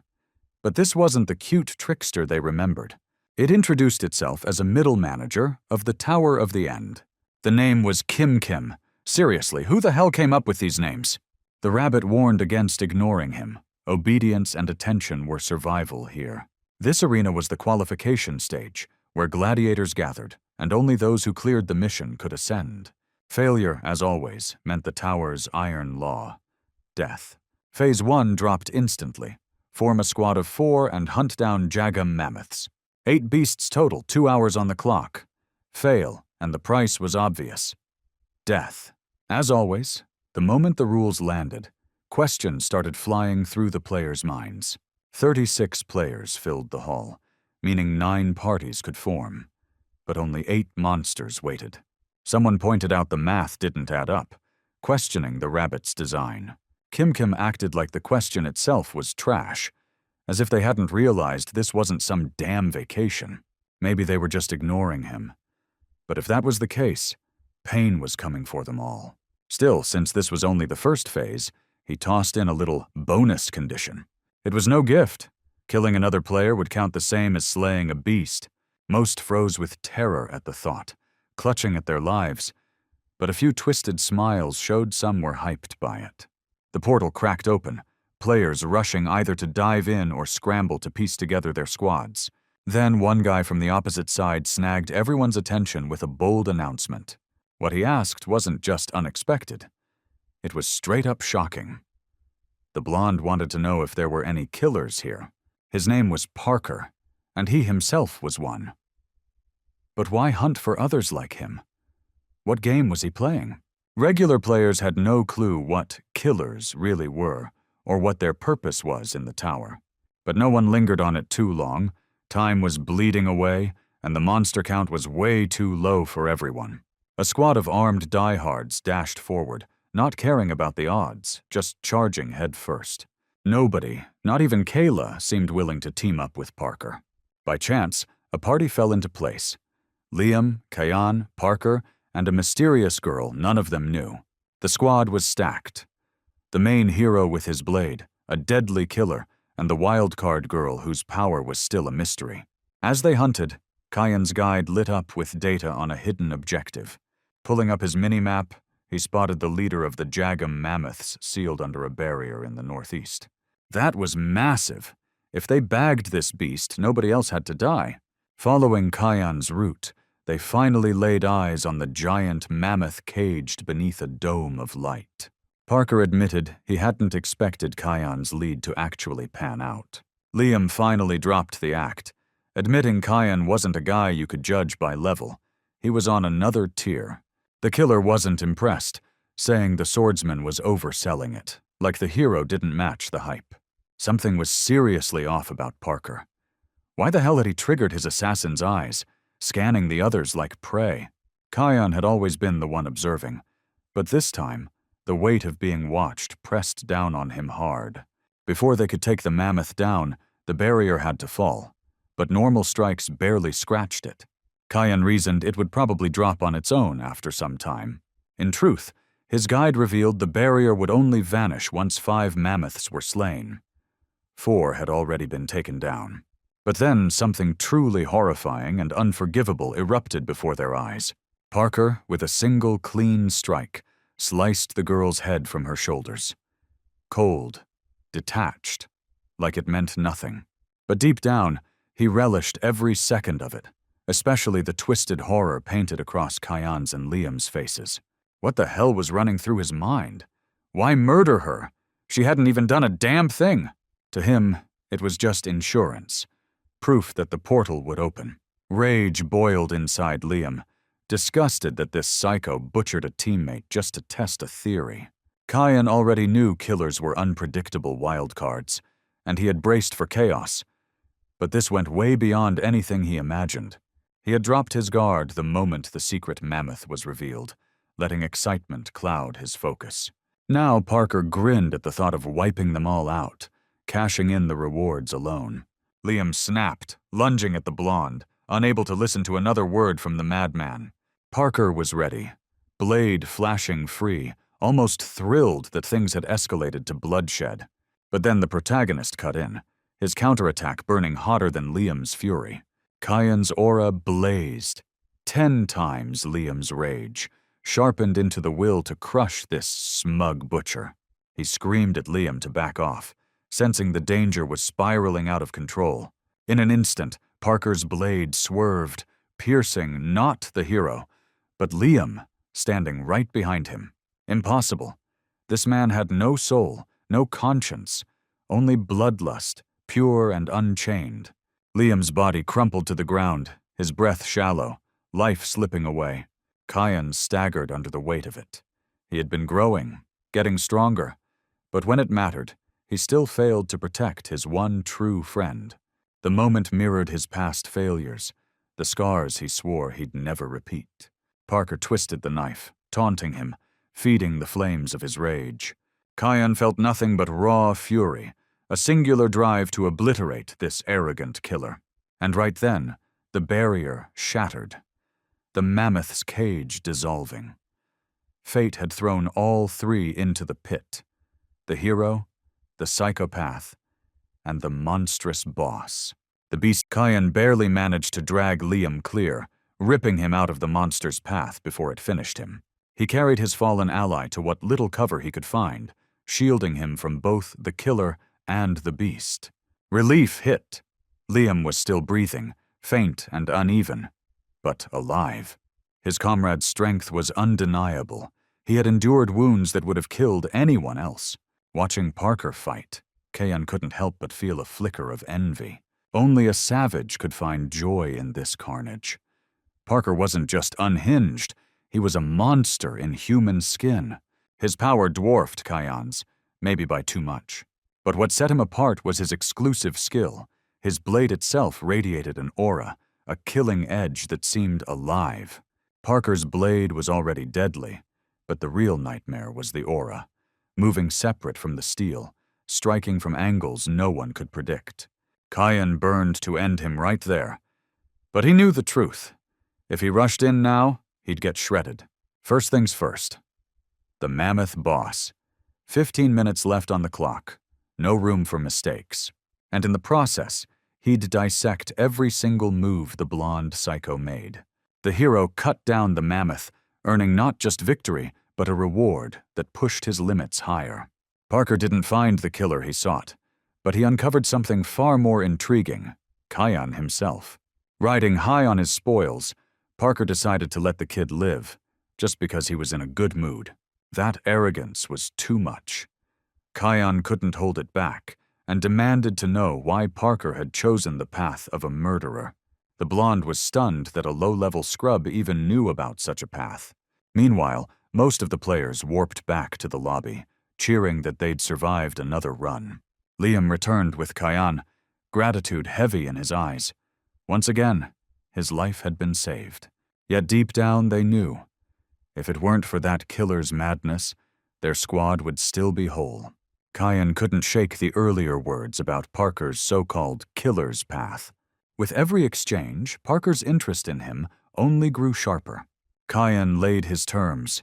He'd reveal how he knew about killers, but Parker had to answer every question in return. Parker agreed, but only if Kyan's info was worth his time. So Kyan baited the hook, saying his own zone had a killer wielding something unique: a gun. He called her Kayla, the king of killers, though he hid her true identity. She was the only one carrying a firearm. Was that even a real title? Maybe not, but as bait, it was damn good. All that mattered was if Parker swallowed it. And he did. The blonde immediately wanted to know who this so-called king really was, proof he'd taken the hook. Kyan fired back with his own question. Why did Parker hunt other killers, and what was his true goal? Gripping the cursed blade had been a mistake. Even with the portal healing some wounds, his hand still throbbed. But pain brought answers. On the Day of Blood, every killer's stats would skyrocket, turning the world into a slaughterhouse. Parker already had a rough idea when that day would come. To seize it, he'd need alliances with other bloodthirsty monsters like him. Ever since Kayla marked Kyan as her prime target, that Day of Blood haunted him constantly. Did she? The same Kayla who sometimes showed glimpses of humanity, harbor bloodlust as savage as Parker's? Now that Kion understood the blonde's mission, he couldn't let him slip away. He swore he'd settle it with Parker right here on this floor, no matter the cost, even if it meant going all in. Suddenly, Kim Kim's face flashed across the screen. Kim Kim's eyes locked on Kion, checking if he was really the one who uncovered the hidden mammoth. The rabbit announced a new twist. Volunteers would now be accepted for hunting down other players. Of course, first come, first served. The only question was, who'd be the first brave or stupid souls to step up? Kim Kim pointed out that too many players had survived since the last mission, thanks to someone finding that secret mammoth. At least 4 lives were supposed to be lost, but the head count showed way more survivors than expected. Confused players demanded to know how this tied into killing each other. Slowly, the ugly truth set in. Every mission had a minimum kill count. If those 4 didn't die, the next stage wouldn't even unlock.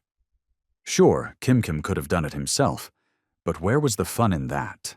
He dangled a bloody incentive, special rewards for killing other players, urging them to hunt the easy prey. The rabbit clearly wanted a massacre to thin the herd. But then what was the point of that hidden monster? A cocky player from another team spat out that Kim Kim was just messing around, itching to watch them tear each other apart. Even when others begged him to stop provoking the creature, he ignored them and kept pushing. He mocked that despite all of Kim Kim's past threats, the rabbit had never actually touched them. Forgetting what happened with Kayla, the guide had warned Kion never to provoke Kim Kim. If you crossed that line, payback was guaranteed. But the idiot didn't stop. Wasn't the rabbit's job just to explain the mission? He never should have opened his mouth. Talking to Kim Kim at all was a fatal mistake. A flash of violence tore through his shoulder, blood spraying everywhere. No one stayed safe after pissing off the tiny manager. Kim Kim made it crystal clear, ignore him again, and things would get worse. Just because he hid behind a screen didn't mean he couldn't reach them. No one in the tower was untouchable. This was the Apocalypse Tower. Mercy was never part of the deal. Kim Kim gave them one last choice. Either he picked someone to die, or they did it themselves. At that moment, 2 hands rose, Kion and Parker. Maybe this was Kion's shot to take down true evil. The system triggered a special mission, warping them into an empty arena, standing face to face. If this was to be a duel, then the hero had to end the killer here and now. Parker hadn't planned on killing Kion, so the kid stepping up as his opponent caught him completely off guard. Could Kion really handle him? Parker, on the other hand, was itching for entertainment. Kion knew better than to judge enemies by kill counts alone. That statement made Parker wonder how a rookie like him knew about the killer's eyes. But Kion was certain. There were countless paths to power in this place, not just the psychotic one. Still, the harsh truth was clear. The psychopath standing before him was stronger than the hero, at least for now. When their blades finally clashed, the force of it shook the air, heavy and raw, like the world itself was holding its breath. Kion could only block, his arms screaming under the pressure, with no opening to strike back. Parker's advantage was overwhelming. Every hit was brutal, every move too damn sharp. The killer's cocky aura made it clear. Kion's earlier words about strength meant nothing against this reality. As Kion staggered from the first exchanges, Parker just stood there, waiting for more fun. To him, the fight was nothing but a game. Deep down, Kion knew what he had wasn't enough. But he wasn't walking in empty. He had an ace hidden up his sleeve. He wasn't alone. Beside him was his loyal partner, his wild little beast, Kensu. Using pure surprise, Kensu slammed in a clean hit, rocking the psycho off balance. Still, the bastard held strong, of course he did. Who the hell would have expected a kangaroo to come charging out of nowhere? The duel turned real messy for Parker. 2-on-1 wasn't his idea of fun anymore. After Kion's blade cut him, Parker realized he wasn't as untouchable as he thought. He mocked the fairness of summoning a familiar. But wasn't this almighty killer supposed to crush anyone anyway? Numbers didn't matter to him. Even if there were 10 enemies, he'd still dream of slitting every throat. Parker unleashed full power. But Kyan had spotted something back during the mammoth hunt. A crack in the killer's armor. His fang aura was monstrous, sure, but it drained mana like a busted tank. Furious after Kensu's strike, Parker went berserk, burning through his energy at max speed. That rage meant his mana pool was about to tank fast. But here was the real nightmare. His attacks were damn near impossible to predict. Kyan's saving grace was his absolute sense. Once activated, he could barely slip past those chaotic strikes. If he and Kensu could stall long enough, until Parker's mana hit 0, Kyan had a trump card ready. That would be their one real shot at victory. It was a risky plan. But in his mind, they were the ones walking out alive. Still, had Kyan truly thought through every outcome? Did he see the sacrifices hidden in this gamble? He himself couldn't land a killing blow, but with Kensu creating openings, the target list grew bigger. Yet the clock was ticking. Soon his blade would shatter for good.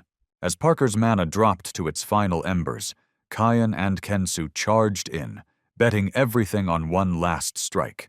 Together, they triggered their unique powers, Kensu unleashing his brutal smash, Kyan channeling the art of a mid-tier swordsman. But at the crucial second, their timing broke.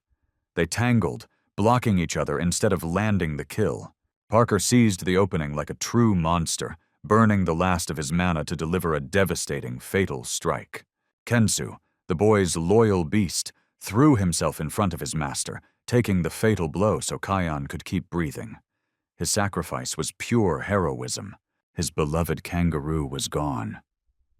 Was this really the world he was stuck living in? Parker didn't stop swinging. Now he struck with words, mocking if Kyan had any more tricks left. Kyan once claimed there were countless ways to grow stronger without killing. But even Parker had to admit, he'd been caught off guard. The blonde monster sneered that Kyan had leaned entirely on his pet, and now he was nothing but a broken figure on his knees. But to Kyan, Kensu wasn't just a pet. Kensu gave his life so his master could keep fighting.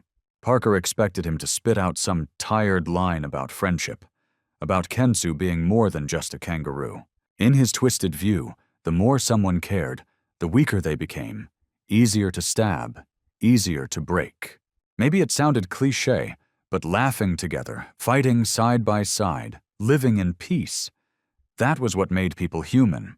Kyan knew Parker's bloody road only led to emptiness and loneliness. But the psycho rejected it all. Words were useless to him, nothing but noise. At the edge of death, he found it amusing watching Kyan cling desperately to what scraps of humanity he had left.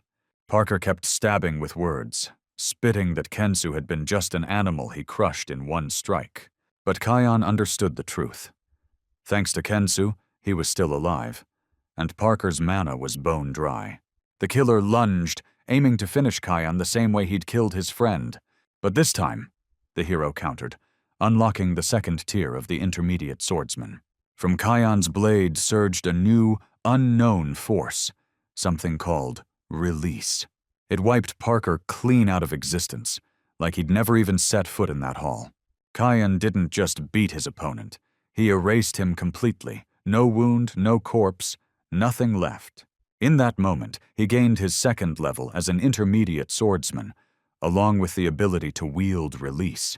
But it drained nearly all his mana. It was a weapon to use with deadly caution.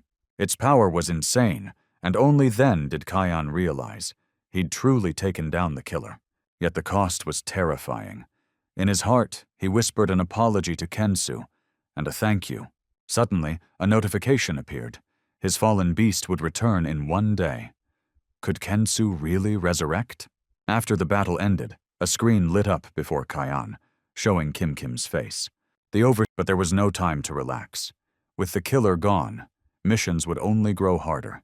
The assassins were among the tower's strongest elites, but also part of its difficulty scale. Now that one had fallen, the challenges ahead would be merciless. If those beasts aren't stopped, it's game over. Straight up apocalypse, rivers of blood, mountains of corpses. So what's our boy supposed to do in a mess like this? Either way, he wrapped up the mission, and Kim kicked him forward with a new quest and a shiny reward. The dude dropped into a fresh location, right in front of some weird structure that looked like a giant hourglass. For him, the vibe was too familiar, like something ripped straight out of a comic. When he glanced to the side, he spotted someone. Could this figure actually be the reward? The new mission was simple on paper. Hit a certain level in training before the last grain of sand ran out. But there were zero details. Everything felt foggy and uncertain. And what the hell was this certain level anyway? At least he got lucky for once. No rivals to fight, no bloodshed this time. Kim Kim almost tossed him a random skill box, but for bagging the Demon Kill achievement, he scored a special reward. Now, staring at this old man, it honestly felt like that box would have been a lot more useful. Kane demanded to know who this geezer was. Turns out the guy was a celestial demon, destined to be Kane's master. It reminded Kane of those martial arts webtoons he'd read, though this felt heavier, more intense. The man looked more like a Shaolin monk than some sky demon. And out of nowhere, while Kane was lost in thought, he got cracked on the head by a plain wooden stick. The tiny old man smacked him for his wicked thoughts. Worse, he could read minds. That was next-level crazy. The strike was obvious as hell, but Kane still couldn't dodge it. The demon pegged Kane's level as total trash and lined up another strike. This time Kane was supposed to block. Kane was convinced last time he just spaced out, and now he'd blow the old man's mind with his skills. He even activated his absolute sense. But even that wasn't enough.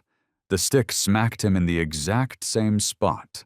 The demon admitted Kane had boosted his perception and sensitivity, but his body couldn't keep up. How? His agility was maxed out.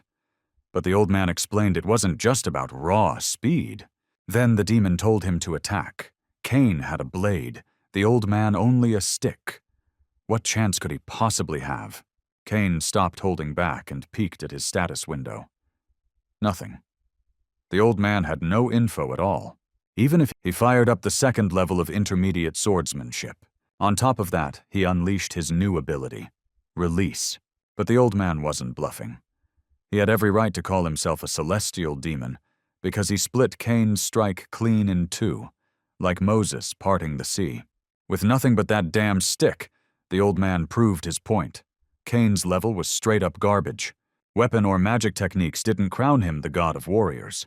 To even touch the knowledge of true martial arts, the first step was stripping away every shred of magical tech in his body. Kane thought the geezer had lost his mind. Magic was Survival 101 in the Tower of the End. Without that power, Kane would have been dead 100 missions ago. There was no way he'd just toss it aside. But every mission threw something new at him, and this time the path forward demanded the exact opposite of everything he'd done before. The sands had already started running, fast as hell. Restarting from scratch felt like suicide. He was already a mid-tier swordsman. Why the hell should he abandon it all just because some ancient demon told him to? The old man could see the battle raging inside him, but made it clear he wouldn't force his hand. The choice was his. Stay stuck where he'd always been, or embrace the teaching and ascend. Most would kill just to hear a single word from this guy, but Kane was on the verge of throwing it all away. Deep down, though, he'd always felt it. Stats and skills alone had limits. So he drove his sword into the ground, a gesture that screamed his decision to become the man's disciple. Dropping to his knees, he surrendered to the path of his new master. Shockingly, even after his skills were stripped away, Kane managed to reclaim all his former levels. From the moment he chose the path of the student, he became stronger, because he conquered himself. Time blurred. Who knew how much had passed? But Kane was dead sure he'd surpass every past version of himself before the last grain of sand dropped. The demon stepped forward and ruffled his hair, acknowledging the kid for outgrowing who he once was. Just as Kane soaked in the praise, the old man cut him down again, reminding him he was still trash tier. Yet, deep inside, the demon knew the kid's potential ran way deeper than he first thought. Maybe even qualities that outshined every sect disciple in history. That's when the demon laid it down. From this point forward, they were officially master and student. Respect was mandatory. Only now. Before this, what were they? An errand boy and some cranky old fart? The ultimate swordsmanship across all eras, the shadowless phantom blade. His story began the day the world hailed him as the greatest prodigy in the history of martial arts. Before people already whispered that the greatest Kyeonma of all ages had arrived. He then dedicated his entire existence to the sword, becoming one with the blade, ascending until he found himself in this very tower. Only when he landed in this place did he realize it was the end of his road. Cain thought he'd been trapped here against his will. Truth was, the old man had cut a deal with the tower. He had a role to play, but he could dip back into his world whenever he damn well pleased. By that logic, didn't that mean everyone here was basically an NPC?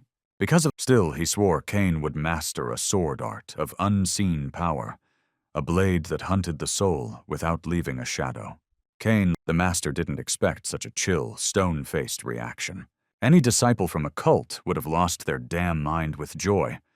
Cain didn't even know a technique like this existed, and time was scarce.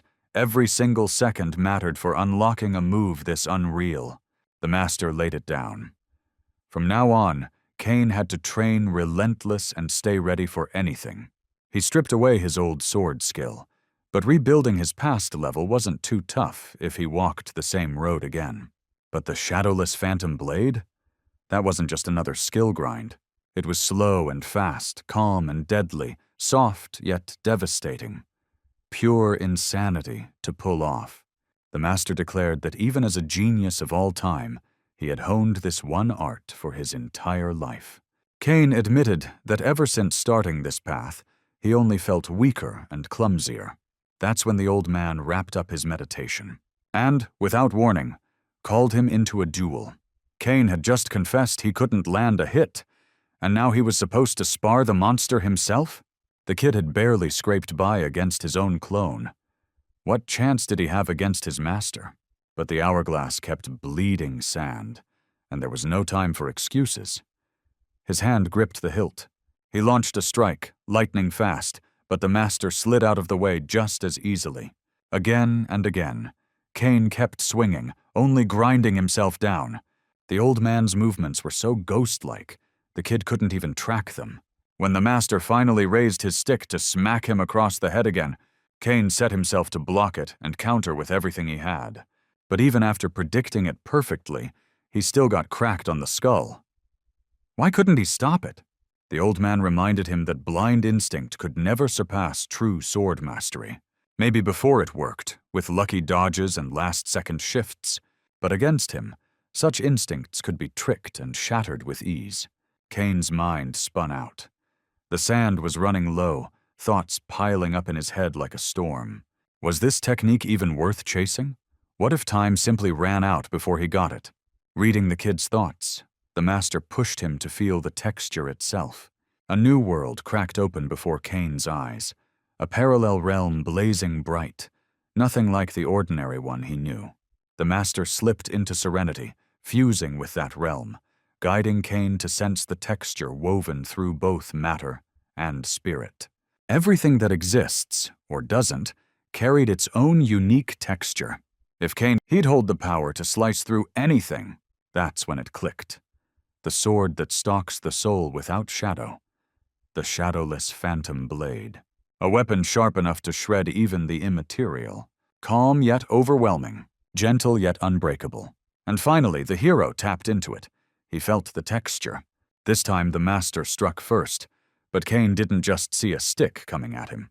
And in his own grip wasn't some store-bought blade anymore. Cain lashed back with his counter. That sinister staff split in half. The kid had cut straight through it. He felt the texture, cut into the intangible. Pride flickered in the master's eyes. His student had broken through, and awe burned in Cain's gaze, seeing with his own eyes the true blade that hunted the soul without shadow. He had walked the path toward forging the sword's way, but not every soul got to glimpse its essence. The master revealed the secret. The shadow-hunting sword wasn't about what you filled it with, but what you emptied away. True mastery only came at the edge, when everything unnecessary was stripped bare. Cain admitted he could never have reached that level on his own, always chasing quick gains, hungering for flashier tricks. It was like how no fancy haircut could ever outshine the raw gleam of a bald head. Wrong time for that thought. He'd forgotten about the master's telepathy. Dropping to his knees, he thanked the master once more, swearing to etch these teachings into his soul and climb to the tower's peak. Raising his head, he saw no master, only a folded set of clothes before him. Cain froze, then heard the heavenly Kyanma explain that a disciple of his shouldn't be walking around like a beggar. As a final vow, he promised they would meet again, somewhere along the path to the tower's end of the world. With that, but it wasn't the familiar lobby, nor the gladiator's waiting hall. The spot before him was something entirely unknown. He felt the presence behind him, sharp and hostile, no doubt an enemy lurking in the shadows. Seated there was the mid-floor manager, Kim, the rabbit with eyes that hid no kindness. Cain realized he'd been dragged into the creature's personal chamber, the very one he'd glimpsed on a monitor. Why here of all places? Turns out Kim had an offer lined up for him. The rabbit reminded him of their last talk. The killer, Parker, was dead, leaving a slot wide open, and Cain was expected to claim it. The kid's first instinct was to refuse outright. Technically, by the tower's rules, Kim couldn't force anyone's hand, but no one dared imagine what might happen if he lost his temper. Defying him wasn't just reckless, it was suicide. So the rules said no coercion, but intimidation. Threats? That was his playground. If Cain accepted, everything he'd built so far would collapse into ashes, leaving only brute force as his path forward. And at his current level, he couldn't even fathom the true essence of Kim's power. Trapped in a dead end, he wrestled with the question, what path was the right one now? But he still had his guidebook, his hidden cheat sheet. That was where he turned for answers. It said once the gladiator mission wrapped up, he'd be tossed back to the start of the 8th floor trial, the Beast Tamer's domain. The tower never stopped pulling tricks. But how did that tie into this moment? Simple. Once he reset to that point, Parker would still be alive. With that knowledge, Cain chose to accept Kim's cursed offer. He stepped onto the very path he once despised. From now on, his title was Assassin. The decision lit a cruel satisfaction across the rabbit's face. As the assassin's mark settled on him, Cain's stats surged. Strength, speed, endurance, every metric skyrocketed. Then the system whispered that his blade skill had fused with a blade aura, yet his master had stripped that away. Suddenly, the system glitched, breaking in ways it never had before. Instead, it granted him an alternate weapon and new skills. Energy rampaged inside him, twisting and reshaping his core like molten steel in a forge. When the teleport hit, he landed back in the gladiator waiting hall, greeted warmly by his brother-in-arms, Liam. But the shift in Cain's vibe was impossible to miss. Liam spotted it instantly. Even the changes in his appearance drew comments. He now wore the fresh attire gifted by his master, thankfully not a copy of the heavenly Cheonma's own robes. It wasn't just stylish. The outfit carried enchantments, repairing itself every time it was damaged. Yet in the massive hall there were only a handful of survivors. Was this truly all that remained? And then, as if summoned by the tension, a screen flared to life. Kim's face filled it. With a snap of his fingers, he cursed them to suffer in agony until the bitter end. Out of nowhere, monsters materialized, lion-shaped, but way darker, dripping with malice. The arena filled with roaring crowds hungry for death and blood, like some twisted throwback to Rome's gladiator pits. The task was simple on paper.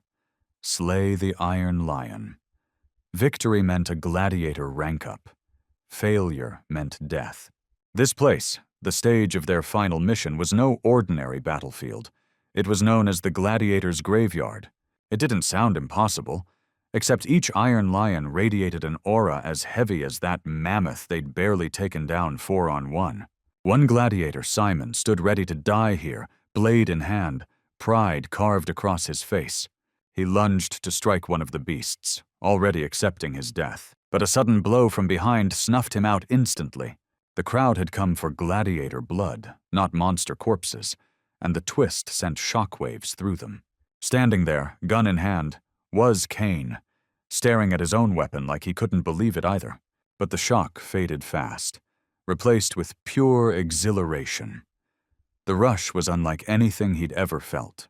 True joy in killing, this was Kane's real face, the assassin fully awakened. With the mission cleared in gladiator mode, Kane was supposed to return to the lobby.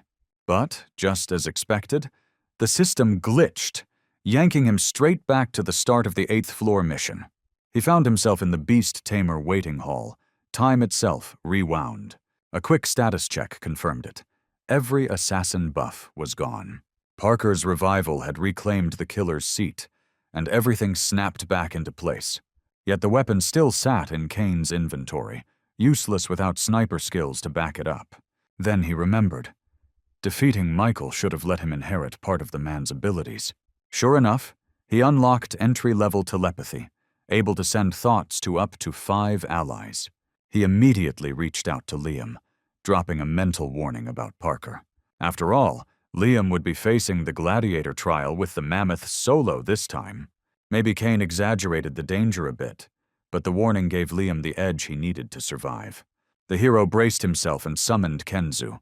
Even knowing the creature would come back, his heart still pounded with nerves.